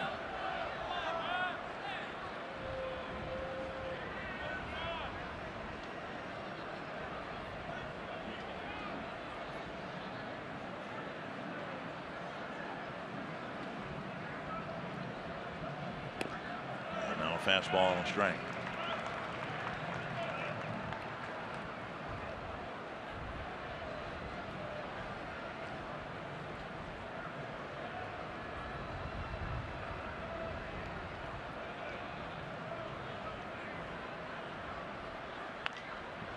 Foul to the screen.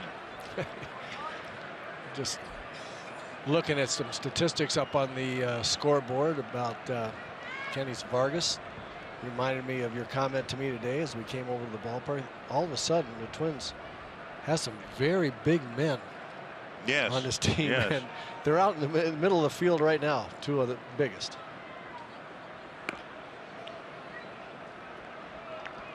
Vargas, Sano. I think in succession today on the team bus, it was Vargas, Sano, and Trevor May. Big men.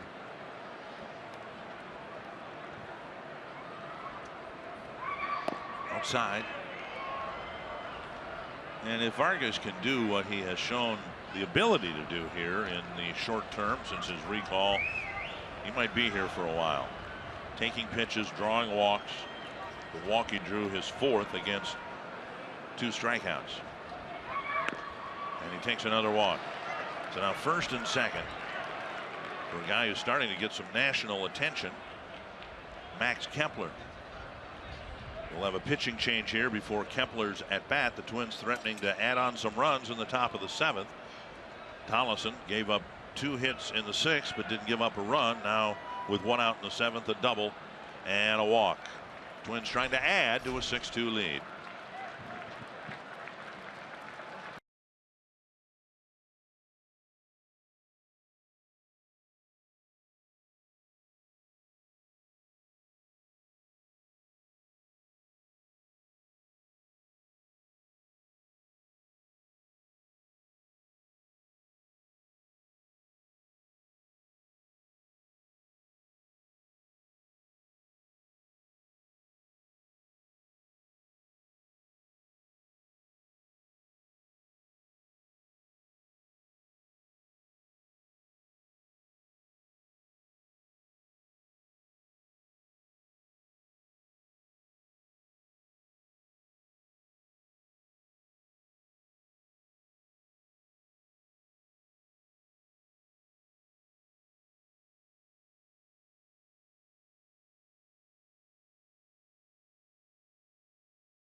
Kenny Vargas has spent most of the year in Rochester. He hit a solo home run. Max Kepler started the year in Rochester, getting a chance to play every day. And he hit a grand slam that broke the game open. Well, the young, all of a sudden, tremendously young lineup that the Twins are throwing out there really generated an awful lot of excitement. Generated an awful lot of run scoring, an awful lot of good at bats, leading to big time run production. It's been really great to watch. Kepler will come up in another RBI spot. First and second, one down. Facing a lefty here. Max Kepler is going to get to a point where there's no Major League or American League manager is going to want to throw anything but left-handers against this guy. Not that he can't hit him, but he's just been crushing right-hand pitching. More for key RBIs than batting average, but he's had some really good at-bats against right-handers with guys on base, obviously. Came into the game hitting .235 against lefties, .241 against righties. Yeah, but you know, I think you throw out the first trip. Just look at what he's done since he came back here June the 1st. Bounce to the right side. Fielder will fire to second. They'll only get one. And Andrus had all he could do to hold on to the ball while keeping a foot on the bag. First and third, two down, and that'll bring up Grossman. Fielder Bobby Grossman. And it's been a good day at the plate for Grossman. 2 singles and a line out. Part of the things that a manager will think about when he's making out a lineup is who's going to hit behind whom and what might happen. And there's a good example here where Kepler gets up in a situation where a manager has to make a change. He's going to go to the left-hander to pitch to Kepler, but then he's got Robbie Grossman coming up next, who's hitting a ton against left-handed pitching. So that's how managers are thinking about the game in their minds as they're laying it out. And a first pitch squibbed up the line, and a foul ball with Wilson running up the line, but reaching into foul territory to pick up the chopper. 1 strike.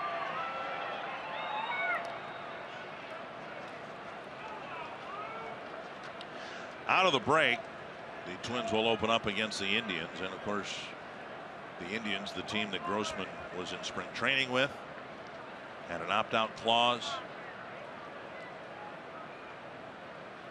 Indians had some issues in the outfield. Abraham Almonte suspended for a PED violation. Brantley's shoulder wasn't completely healthy, currently on the disabled list. And Grossman looked around baseball, tried to find a team that might get him to the big leagues the quickest. And he picked the Twins. They signed him to Rochester. He played 1 game, and boom, he was in the big leagues. Started hitting as soon as he got here. Hasn't stopped. He has reached twice today. Came into the game with an on-base percentage of .416, which, if he had enough playing time, would be second to Mike Trout in the American League.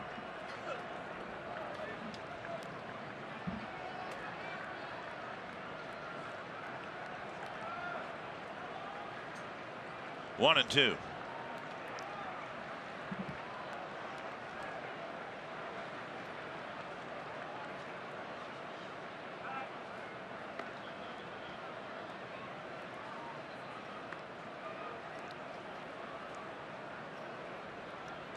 We've talked about in the past how one of the most important Tiger acquisitions the last couple of years was getting J.D. Martinez, who was with the Houston Astros as Grossman was. 1 and 2 to Grossman.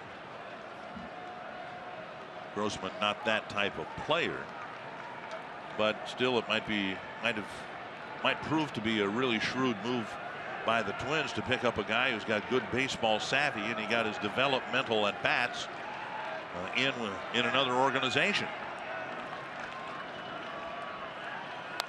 To right field, it is down for a hit, and the Twins get a big 2-out hit from Robbie Grossman, his 3rd hit of the ball game. Sano scoring, and it's 7-2. Yeah, that's a really nice at bat and a huge run. To your point, that's a big RBI for Robbie Grossman. Ball got in on a little bit. He fought it off. Dunked it into right field in front of Chu, the right fielder, and the Twins now run back up to 5 runs up. Now Rosario, who has 2 hits, 2 singles.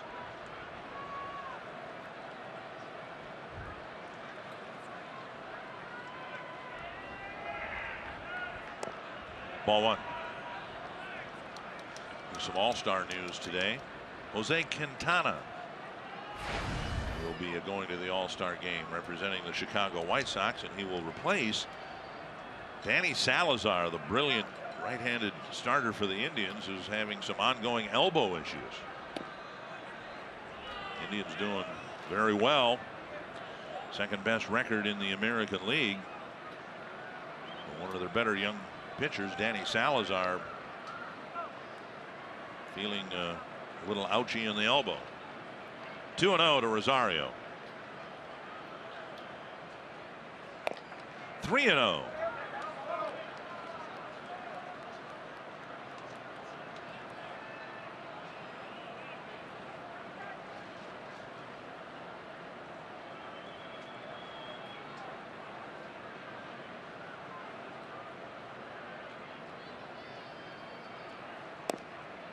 Strike at the knees.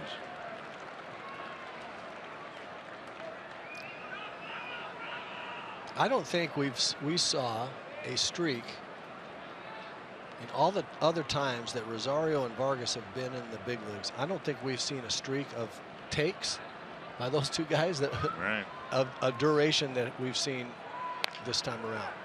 Tap to the right side, and that's through for a hit. Kepler around third. He will score. Rosario with a 4-hit game last night, 3 more today, and another big 2-out RBI hit. And that's the reason why everybody's trying to get Eddie Rosario not to think it's great to be a good bad ball hitter. Get yourself to 3-1 counts, and then get a ball down the middle that you can handle against a left-hander. And he does just that. Rolls the ball through the infield, gets another run for his ball club, another hit for himself. And that's so important for hitters to understand that, yes, every once in a while you can get a hit on a bad ball, and Eddie Rosario has been pretty good at that. But all those times he's trying to do that, he's denying himself the ability to hit 2-0 and 3-1 so much of the time, where really hitting gets easier. Here's Suzuki.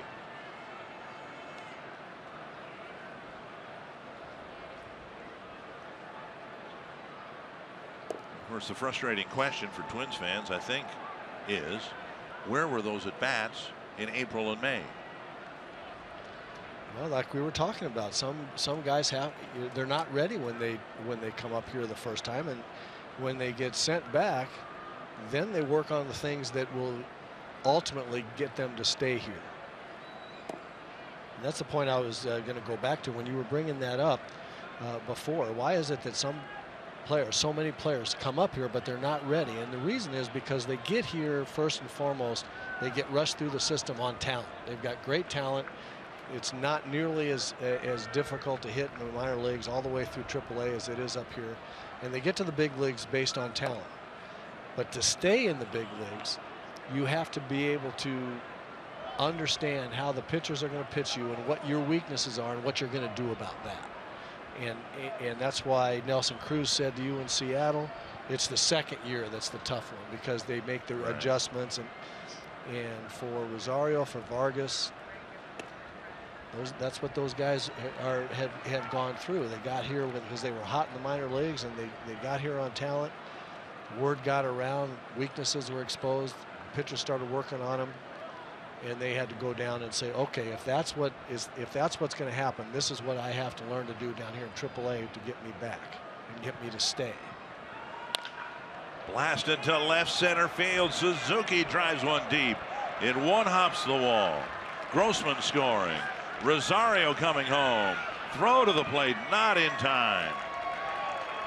And the Twins are beating up on the Rangers again here this afternoon. And we talk about the young kids that have done so well. How about Kurt Suzuki just continuing to pound the ball? What a month plus Kurt Suzuki has had, and he just continues to square up every time he gets a pitch in the middle of the zone, he squares it up. And this is a pretty baseball swing right there.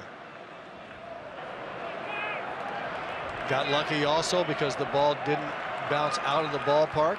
A speedy Eddie Rosario on his way with the crack of the bat scores from first base. Suzuki with a 2 RBI double.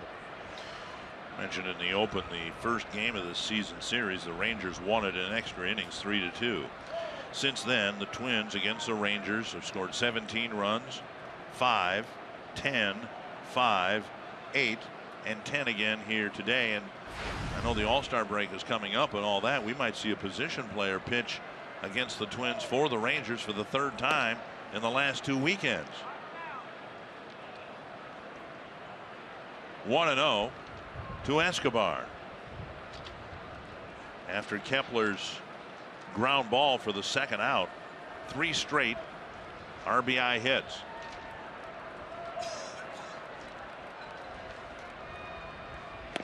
Big swing and a miss, 1-1.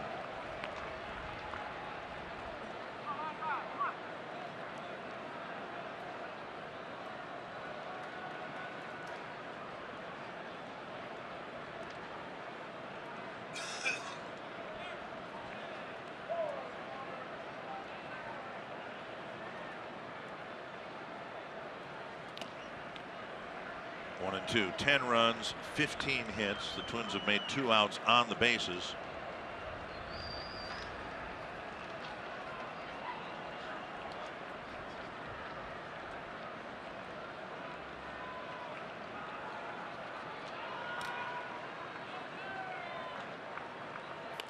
Hooked foul.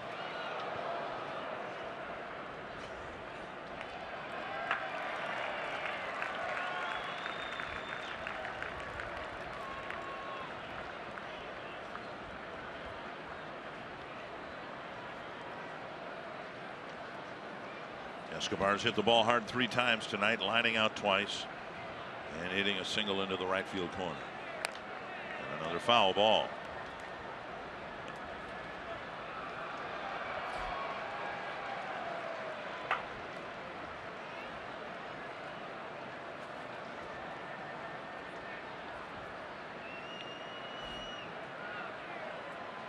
Quite a weekend in Texas for Eddie Rosario.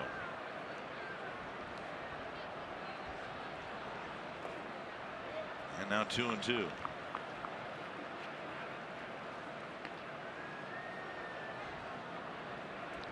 Twins in search of win number 32 on the year. Hoping to go into the All-Star break with a 7-3 mark in July.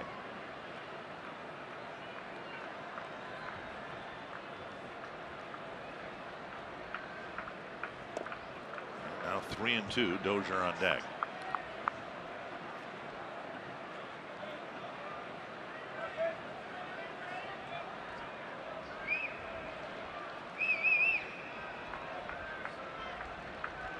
The frightening moment here the other night when Byron Buxton ran into the fence and bruised his knee.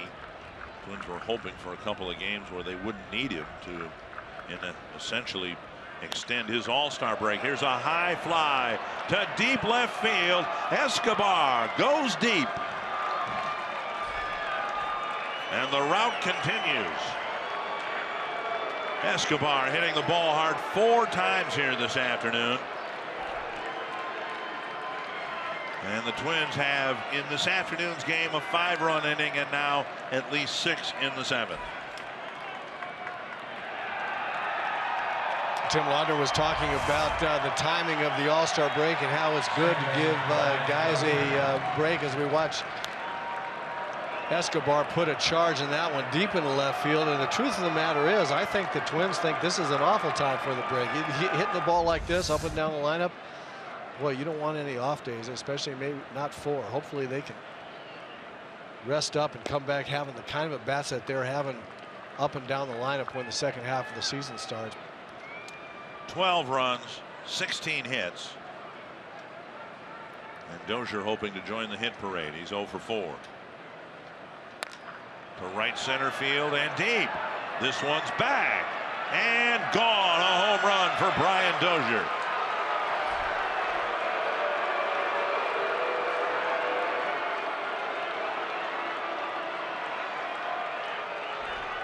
The Twins hitting 4 home runs here today, and they lead it 13-2.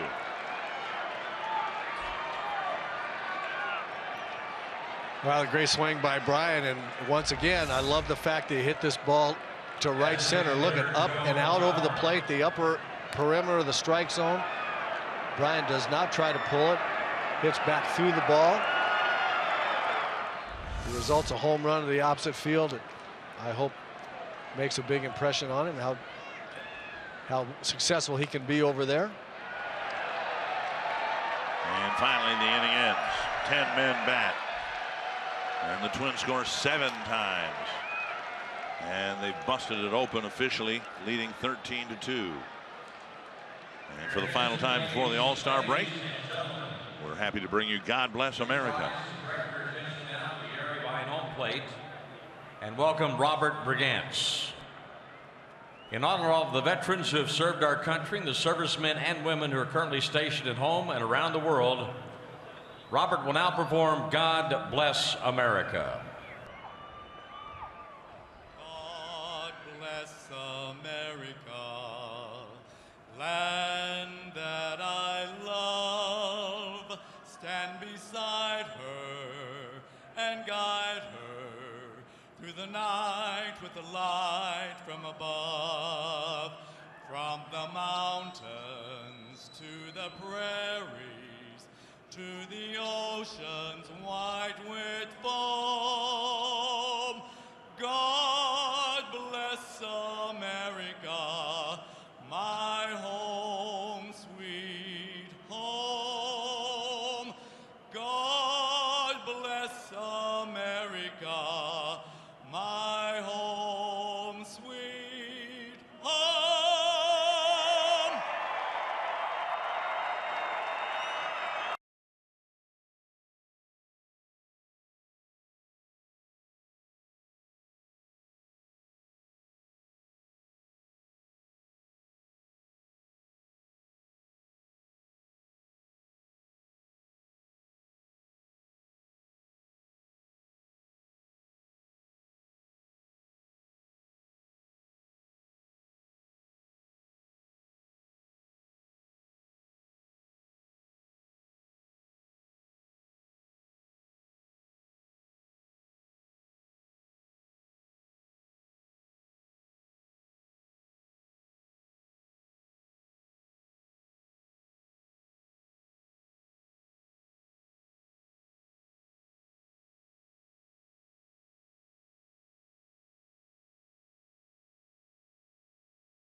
Twins in a romp over the Rangers so far. The Rangers will hit in the bottom of the 7th 4 more home runs. Middle infielders have each hit 1. And maybe late June is when we will mark the turnaround this season. At least that seems to be a pretty good place to draw a line. 27 home runs since June 26th. Ball grounded just wide of the bag. Strike 1. Suddenly this Twins team is looking more and more like a team that will, for just the 3rd time in team history, hit 200 home runs. Profar, the batter. 1 strike from Rogers.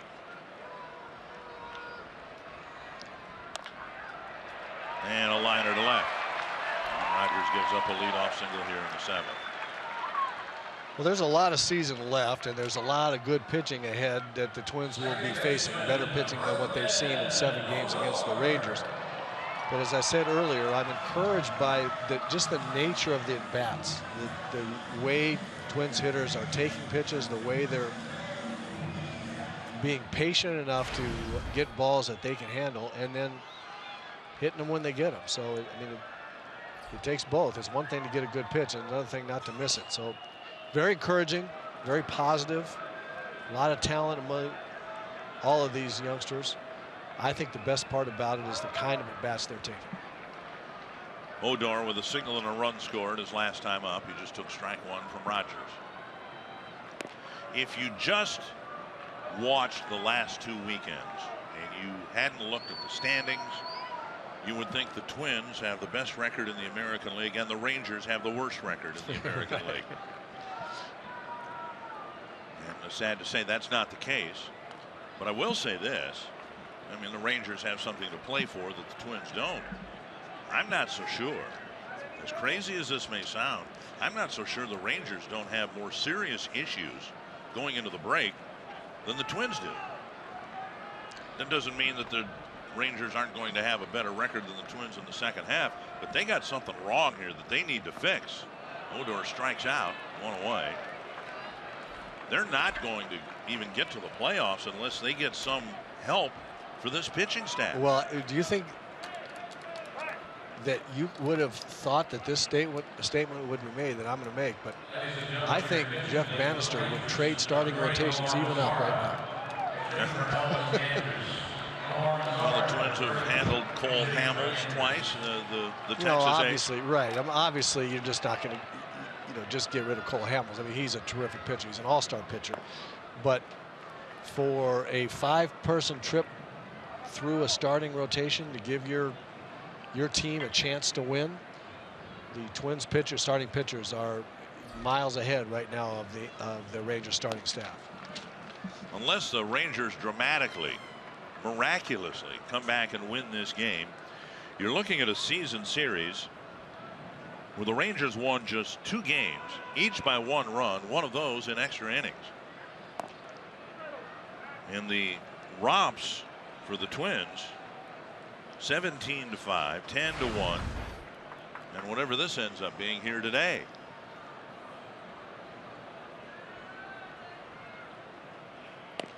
Well, if the Rangers thought that they should be active participants in trying to make some kind of deals for starting pitching before this series began, I can't believe that the stress and the urgency has not gotten quite a bit more significant now. I don't think they saw anything from Kyle Lohse last night to lead them to believe that he's going to be part of the solution here. No, I mean, they've got Cole Hamels, and then what are they going to do? They're hoping to get Derek Holland back relatively soon. Short, and the safe at first. Almost the 4th ground ball double play for the Twins today. But they don't know how quickly Holland can come back and be effective. They're hoping to get Yu Darvish back soon. So even if those guys against most odds would come back immediately and be effective, they still have 2 spots in the rotation that they don't. I just don't know where that they believe they've got them filled right now. And they're not going to win the division with 3 starters. Wilson with a little flare right field, and a nice sliding catch by Kepler. Max Kepler with a good break on the ball and a nice sliding catch, and a scoreless bottom of the 7th.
in front, and Miguel Sano, who doubled after the first out of the 7th inning, triggering eventually a 7-run inning.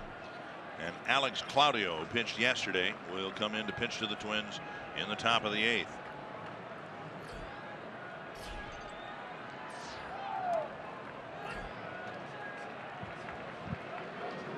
Sano takes strike 1. I'll be very curious what Sano does in the second half, assuming he stays healthy. I think we've seen glimpses, snapshots, if you will, of how destructive a force he can be in the middle of what looks to be a really good lineup right now. Chopper towards short. And Sano beats it out. Good to see, because that's the first time really he's had to open up to the extent he can. It was on a similar play as he beat out a double play grounder when he pulled the hamstring. I put him on the disabled list for a month and a half, and that time he just barely beat it out. But you know, for a big man, he really runs very, very well, and he was hustling all the way. Gets himself a base hit and does it without pulling anything, which is good. And now Vargas.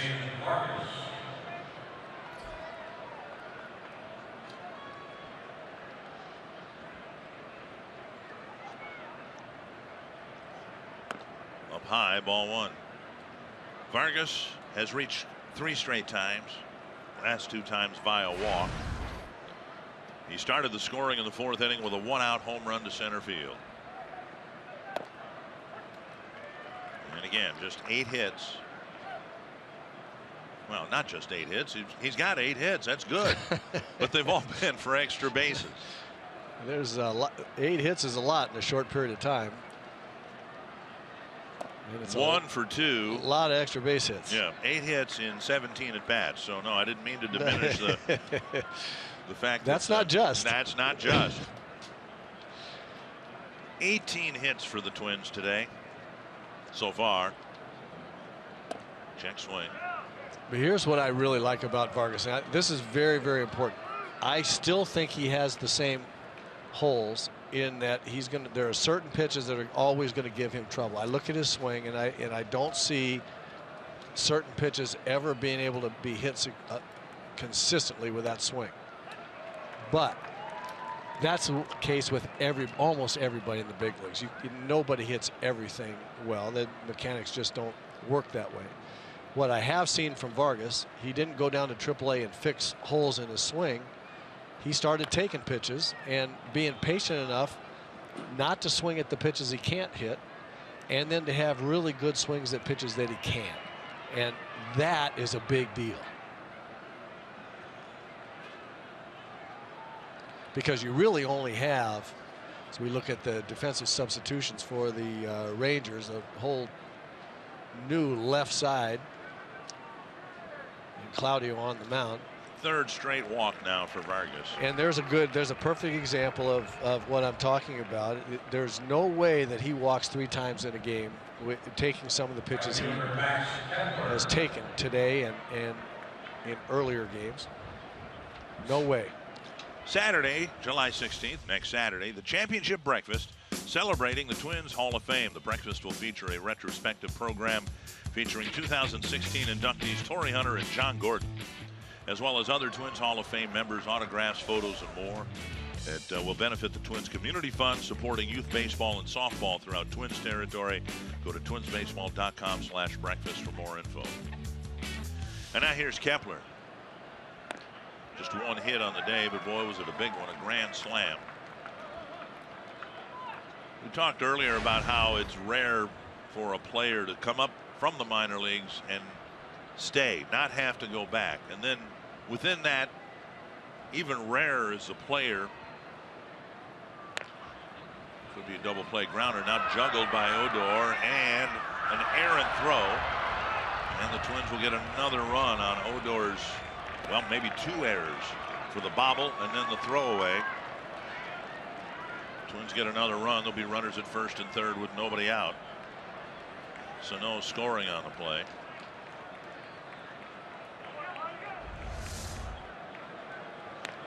be 2 errors on that play, shouldn't there? Well, I think so, because I don't think he was going to get it at first. After he bobbled it, if he had, I don't think he was going to get Kepler anyway, and so there's an error on Kepler getting the first and an error on letting the other guys charge around the bases. Just 1 error so far, charge to Odor. I was starting to say with Grossman at the plate, 1 strike.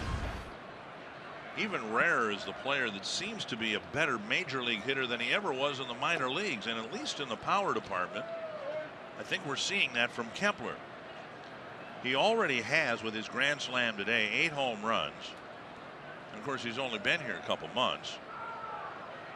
His top total in the minor leagues was 10. And that was in Elizabethton in just 232 at bats. But Chattanooga, where he broke through last year over 400 at bats, he only hit 9. 1 and 2 to Grossman. Well, that 9 home runs at Chattanooga is a little bit surprising to me as I look at his swing and the way the ball jumps off his bat. But I will say this: for a guy that's good, that's sound mechanically with a swing, hitting in the big leagues can be easier than hitting in the minor leagues. The right field line toward the corner, and a foul ball by inches. I remember the first year that I did games was way back in 1983, and that's what was said of Gary Ward, a guy who I think you played with, right? With the briefly, Twins, right? And it was said of Ward, and he had a really good year in 1982. The team didn't, but he did. That Gary Ward was a better hitter in the big leagues than he ever was in the minor leagues. Well, he made the mechanics change, and we're talking about whether or not a hitter can do that. If you've got problems hitting a certain pitch, or more than just one pitch, you can do one of 2 things. You can either change your mechanics to be able to hit that, or you just lay off of it. And one of the things that I've seen from Kenny Vargas is he's doing the latter. He's just laying off of pitches that he struggled with before and getting balls that he can hit. Gary Ward did the opposite. Did the other. Chopper to third, and they'll try to go around the horn, and another errant throw, and another run will score. Odor, by right, should have 3 errors this inning. As it is, he'll have just 2. And Grossman will not get credit for a run batted in. He'll reach on a fielder's choice. Well, it's a good throw to second base, and Odor just hurried his throw as he did the last time. Threw it away. But back to Gary Ward. Get back to your point about Gary Ward. Gary Ward tried to pull everything when he came out in the minor leagues, and he was big and strong and could hit home runs. And he came up to the big leagues, could not hit a big league fastball that was belt high or higher, just could not hit it. And he completely changed, and consequently trying to rush to hit those, he'd be out in front of breaking balls. And it didn't look like, even with all that talent, that he was going to be able to make it. Strike to Rosario. Something got to Gary Ward, and he backed off the plate, closed up his stance, and started trying to hit everything to right center. And his swing got shorter, and he got confident, and then all that talent started coming out, and he became a very good hitter. Chip shot back into the seats.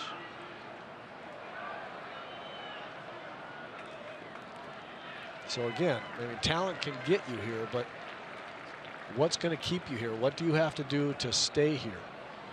For some people, it's a pretty drastic mechanics change, the way it was for Gary Ward. Other people, it's just probably like Rosario and Vargas, just learn how to be selective at the plate. On the ground and under the glove of Profar. Another Ranger error, and the Rangers will embarrassingly go into the All-Star break. The 3rd, and should be the 4th error of this inning. Still only 1 out.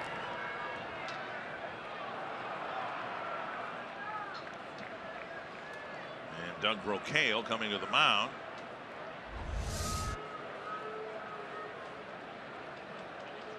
Claudio saying, I don't know, I'm getting ground balls hit at infielders, but somehow we only have one out. Kepler this looks hit like a Prince Fielder meeting at the mound, not a Doug Brocail meeting. Prince Fielder is the one that was delivering that sermon.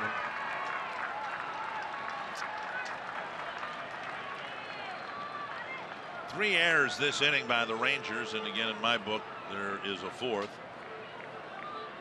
Two of them on Odor. He should have three. And now Suzuki.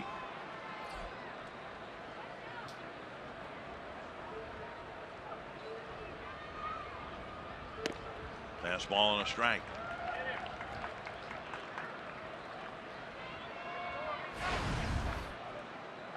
Rangers still have 5 outs to get. The Twins have already forced the Rangers twice over the last 2 weekends to use a position player to just get through the game. Swing and a miss, 0-2.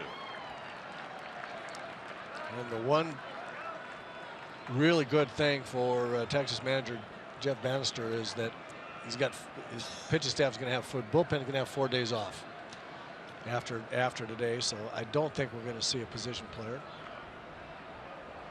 this time. Floater outside, 1-2.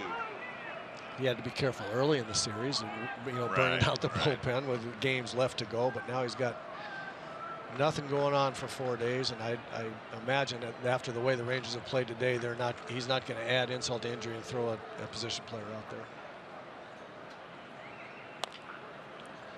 Cross your fingers. And the Rangers turn a double play. A couple more for the Twins that they hope not to need.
Fun here in Texas.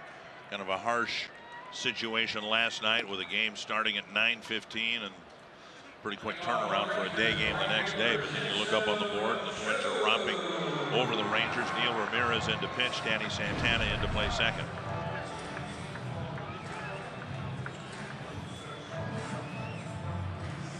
And the Rangers evidently are going to go into the All-Star break having lost 3 straight series. And before they came to Minnesota, they hadn't lost so much as back-to-back series and hadn't lost a series in a month and a half. That's how good they were going. Strike on the outside corner. Chu at the plate. 1 for 2 with a walk.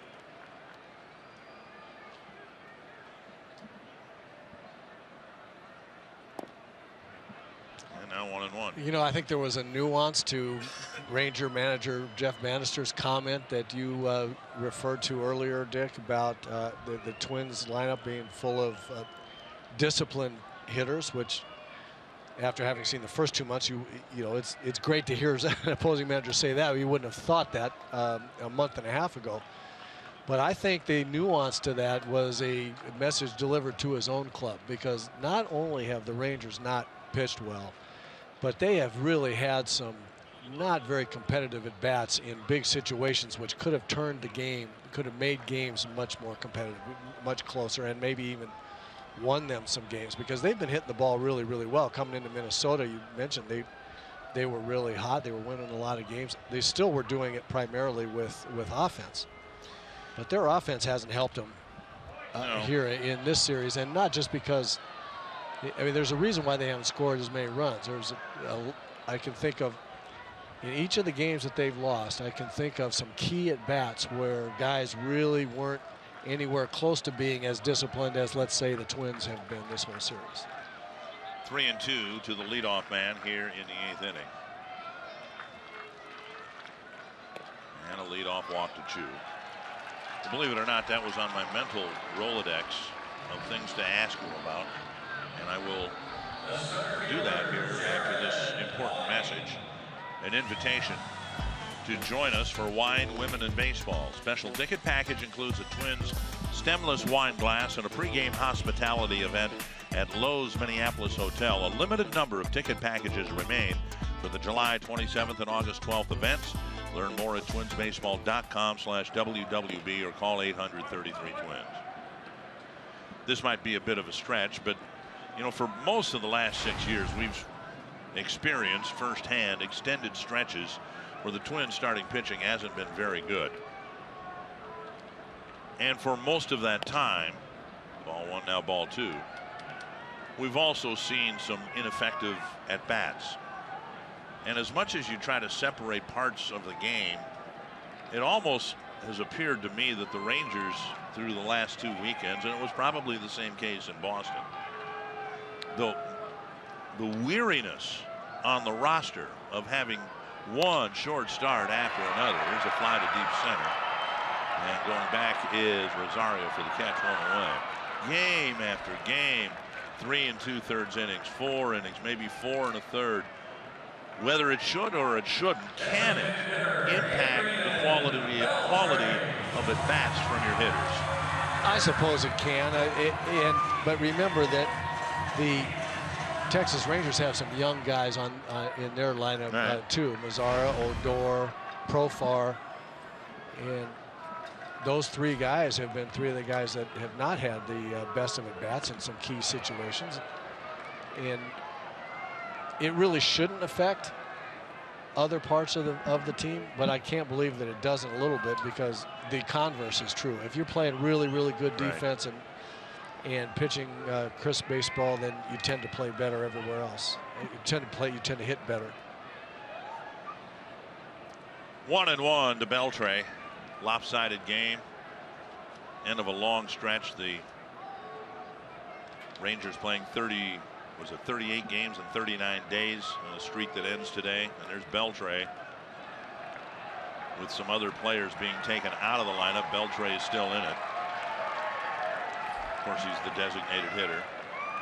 But now 2-1, a pitch rolling away from Suzuki, and Chu goes to second base. Wild pitch charge to Ramirez. We were talking before about in the second half for the Twins. I mean, basically everyone is here whom the Twins project as being parts of the solution, with the possible exception of Jorge Polanco and maybe John Ryan Murphy. 2-1. From a lineup standpoint, to right center field, and Rosario chasing it. He has no chance. It one-hops the wall, and Beltre will hold up with a single, driving in a run. Beltre still with a solid at bat, making solid contact. Grabbing in Chu from second base. Well, he doesn't pack it in. He's going to go up there hacking every time he gets a bat in his hand. And you throw him a high fastball, there's a pretty good chance he's going to put a charge in one. That's what he did.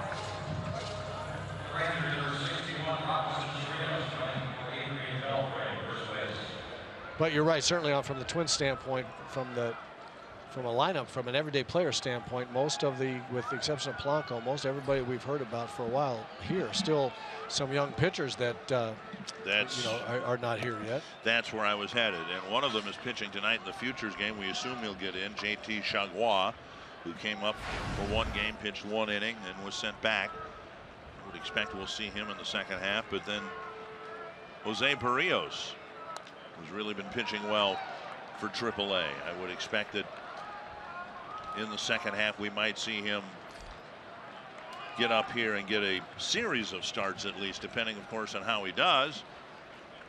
And here's a situation I think Jose Barrios finds himself in now that he's been up once and was less than successful.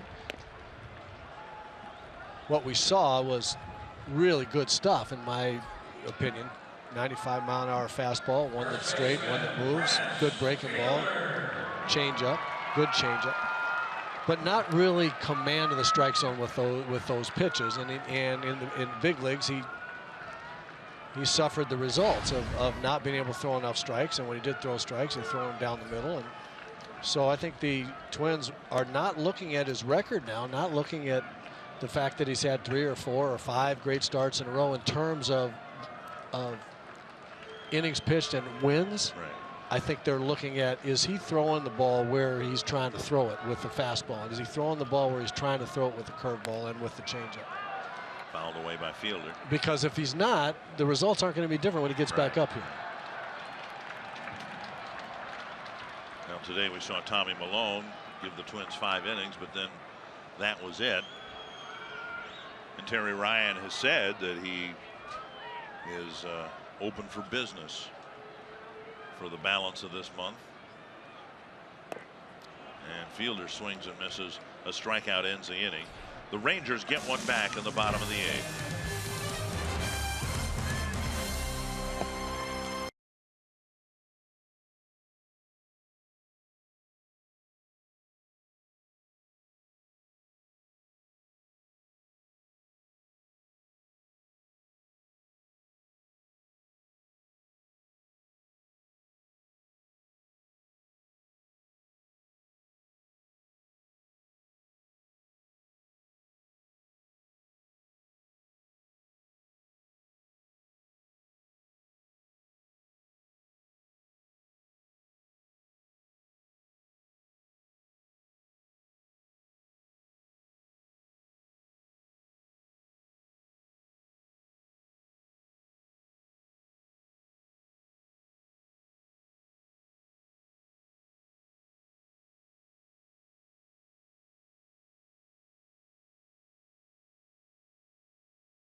Just pounding on the Rangers 15-3.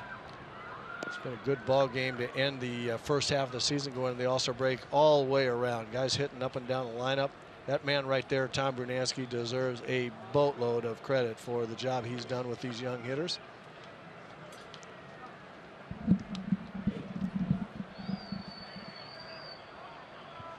Eduardo Escobar in the Twins' 9th inning.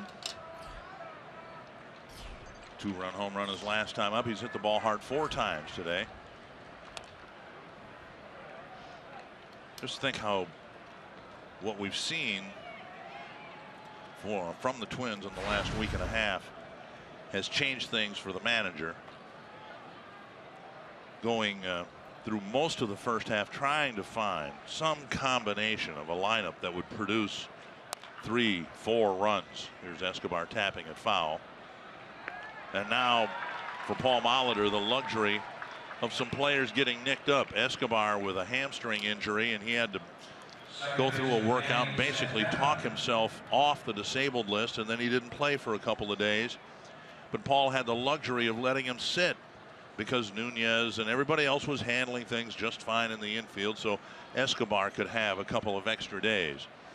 And so too for Buxton, who injured the knee here, a bone bruise. The Twins very relieved to hear that there wasn't anything structurally wrong with Buxton. And well, yeah, he's available Saturday and he's available Sunday, but you know, the Twins really wanted to let Buxton get a couple of extra days. Now the 4 days coming up with the All-Star break. Hopefully he'll be ready to go Friday. And there's less desperation in terms of trying to get guys out there to score 3-4 runs when you're scoring 10, 8, 12, 15. And Santana strikes out, 2 down. And Juan Centeno will get an at bat in the DH spot for Mauer. Well, how great a turnaround, excuse me, Dick, but how, to your point, how great a turnaround is it that starting the second half of the season, Paul's going to have to make decisions every day about what outfielder he's going to, what 3 outfielders are going to play, because they're all swinging the bats well.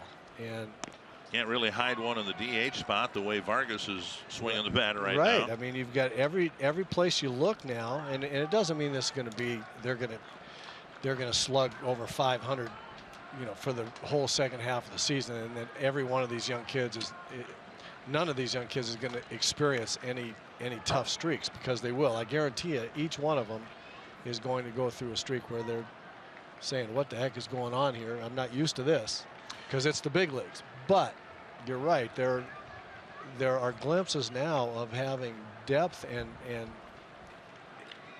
demonstrable talent that we haven't seen for a bit. And a quick inning in the top of the ninth. Twins hope to maintain it. First 10 games out of the break are against teams with winning records, including Cleveland and Boston.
Been another fun day for the Minnesota Twins. They are on the verge of beating the best team in the American League record-wise and winning the season series 5-2.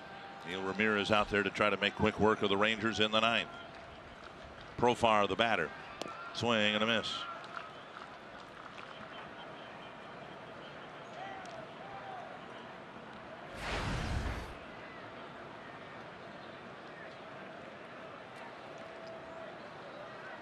as the Rangers ponder what to do to fix their pitching staff. Jurickson Profar may in his own way be part of the solution. He's a man without a position. He's a shortstop by trade, but the Rangers have one of those, and he's going to be around for 7 more years. Odor looks like he's going to be playing second base for quite a while here. Beltre's at third. Combination of Moreland, Fielder at first base. I mean, they've got to do something. They've got to get better starting pitching. If the answer doesn't come from within, it'll have to come from without, and Profar might find himself in another organization.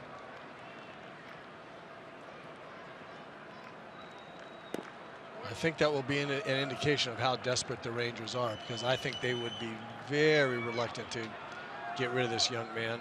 And I don't mean get rid of, I mean trade this young man for starting pitching. He's very, very young. He's not even begun to know how good a player he's going to be yet. Switch hitter, can play all around the infield, but he is a shortstop by trade that came up with glowing reviews about his defensive ability. So you're right that they have a second baseman, they have a shortstop, but guys get hurt, and older guys like Beltre and Fielder need a day once in a while.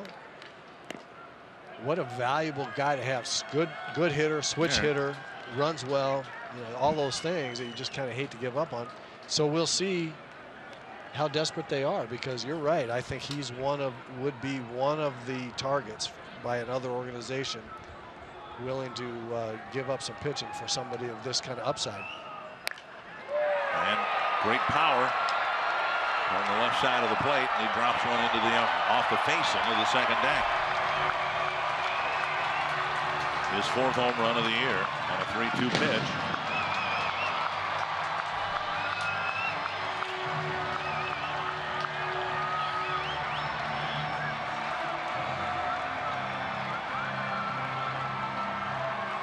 Profar got a big pinch hit against the Twins in the opening game of the season series, driving in a couple of runs, and now a long home run to right against Ramirez.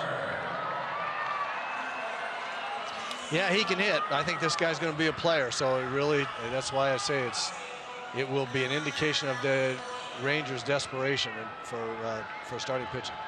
Because I think you're right, Dick. I think he's a target. Here is Odor, and there's ball 1. 1 for 3 on the afternoon.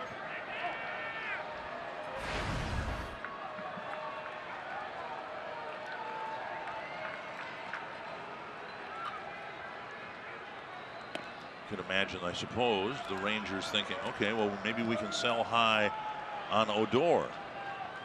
Guy's got some power, 16 home runs, hitting for a good average, but he's almost a cult figure here now because of what he did with Jose Bautista. 2-1. They're still selling pictures. In fact, my son on this trip bought one. A t-shirt with a picture of Robin Ventura charging Nolan Ryan, and Ryan getting Robin in a headlock and punching him. So they're still selling that stuff, and I would imagine what Odor did to Bautista might be memorialized for years to come in this area. Swing and a miss. That's 3-2.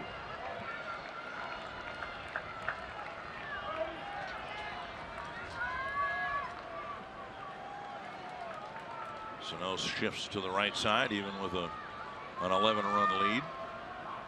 Nobody out here in the 9th. And fouled away.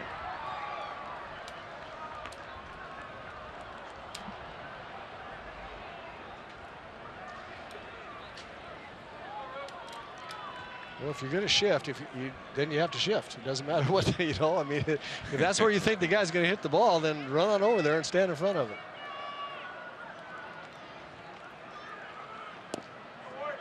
And now Odor draws a walk.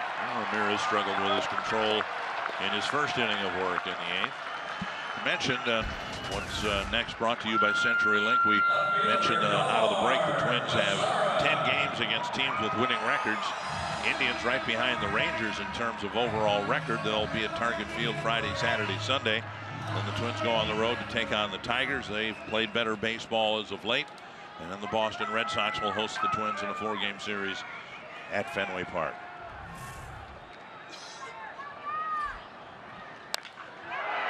Into the right field corner, a base hit from Mazara. Odor rounding second on his way to third.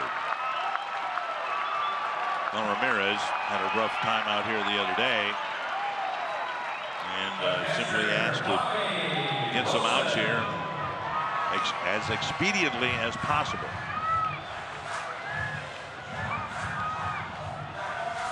And now Wilson will bat.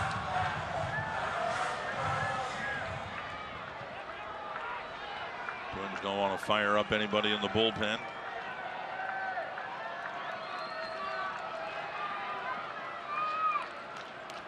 Swing and a miss, strike one.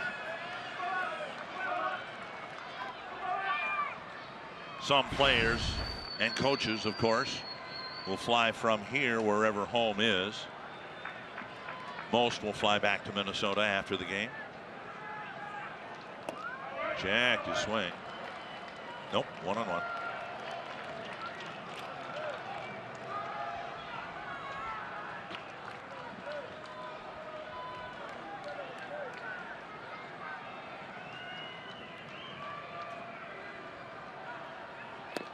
Wild swing and a miss, and on the play, Lazaro goes to second base. Defensive indifference.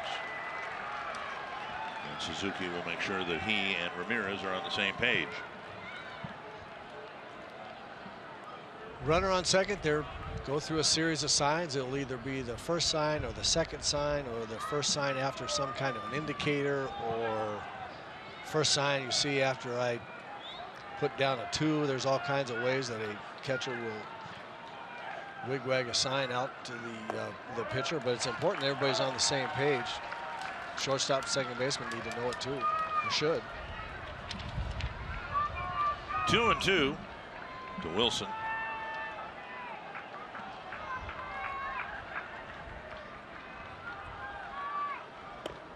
And Wilson strikes out, 1 down.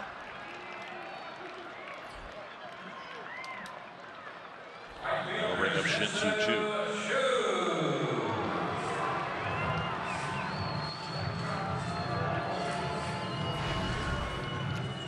Choo with a couple of walks and a single. Struck out on 3 pitches to start the ball game. Pitcher of record for the Twins would be Tommy Malone, his 2nd straight win.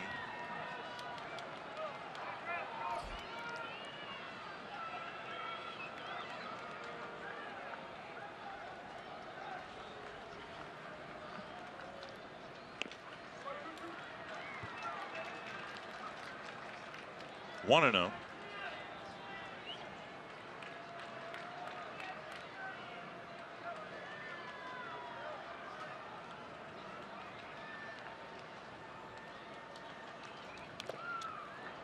Swing and a foul. 1-1.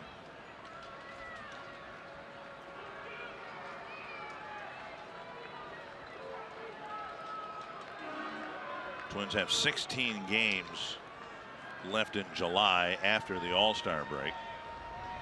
8 at home and 8 on the road. Excuse me, 9 at home and 7 on the road. And a makeup game with Baltimore coming up at the end of the month. And then the month of August will be spent mostly on the road.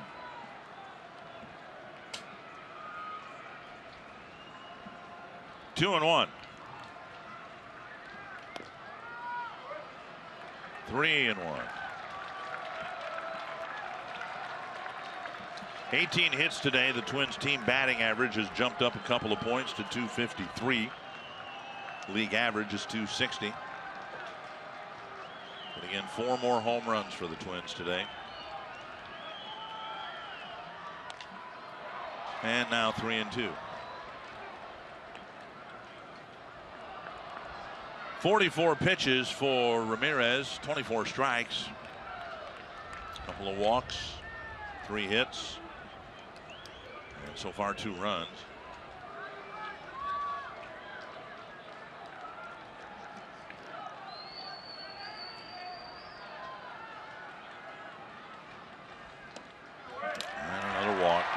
bases are loaded.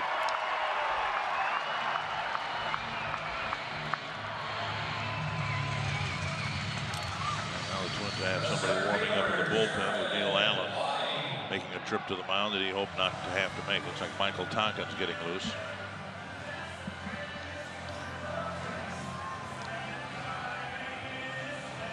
And Neil's message here is, okay, we need a one-hopper to Escobar. Let's go.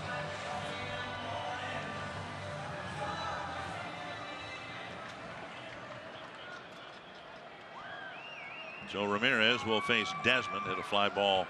Excuse me, it is Hoying, yep. Hoying hit for Desmond in the 8th inning.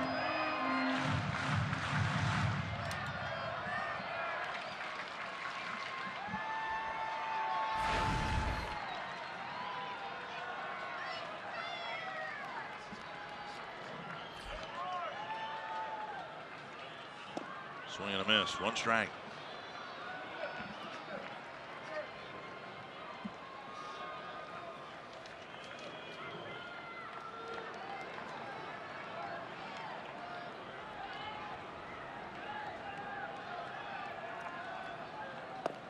One and one.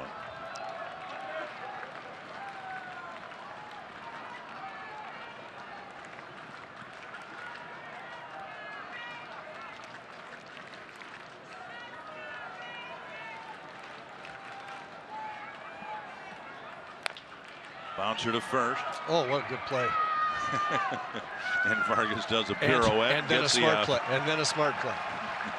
Thought about second base, got the sure out at first, 2 down. Boy, that bouncer had hop off the glove and into right field written all over. This is a really good play. High hopper, and Vargas charges it, couldn't get all the way to the perfect short hop and had to do a really good job of picking that one. That was a very nice play. Soft hands by the big guy demonstrated right there. 2 down. And a very good decision just to go get the out. He wasn't going to get 2 on that one. And also had the makings of throwing that ball into left field if he had hurried that throw. Swing and a miss by Chirinos. Twins 1 out away from going 5-2 against the Rangers, and in the 7 games over the last 2 weekends scoring 62 runs. Swing and a miss, and it's 0-2. So whenever Neil went out there and said to Ramirez, it's got him back in the strike zone. Got his attention. It did, indeed.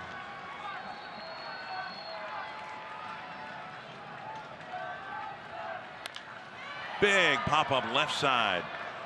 Escobar out. And the Twins finish the first half of the year having won their last 3 series, and in convincing fashion here today. A big series win over the team with the best record in the league. Well, they've pounded the ball up and down the lineup. They've gotten pitching that's ranged from brilliant to good enough. And the defense has been pretty good as well for the most part. So very, very complete team victories here in this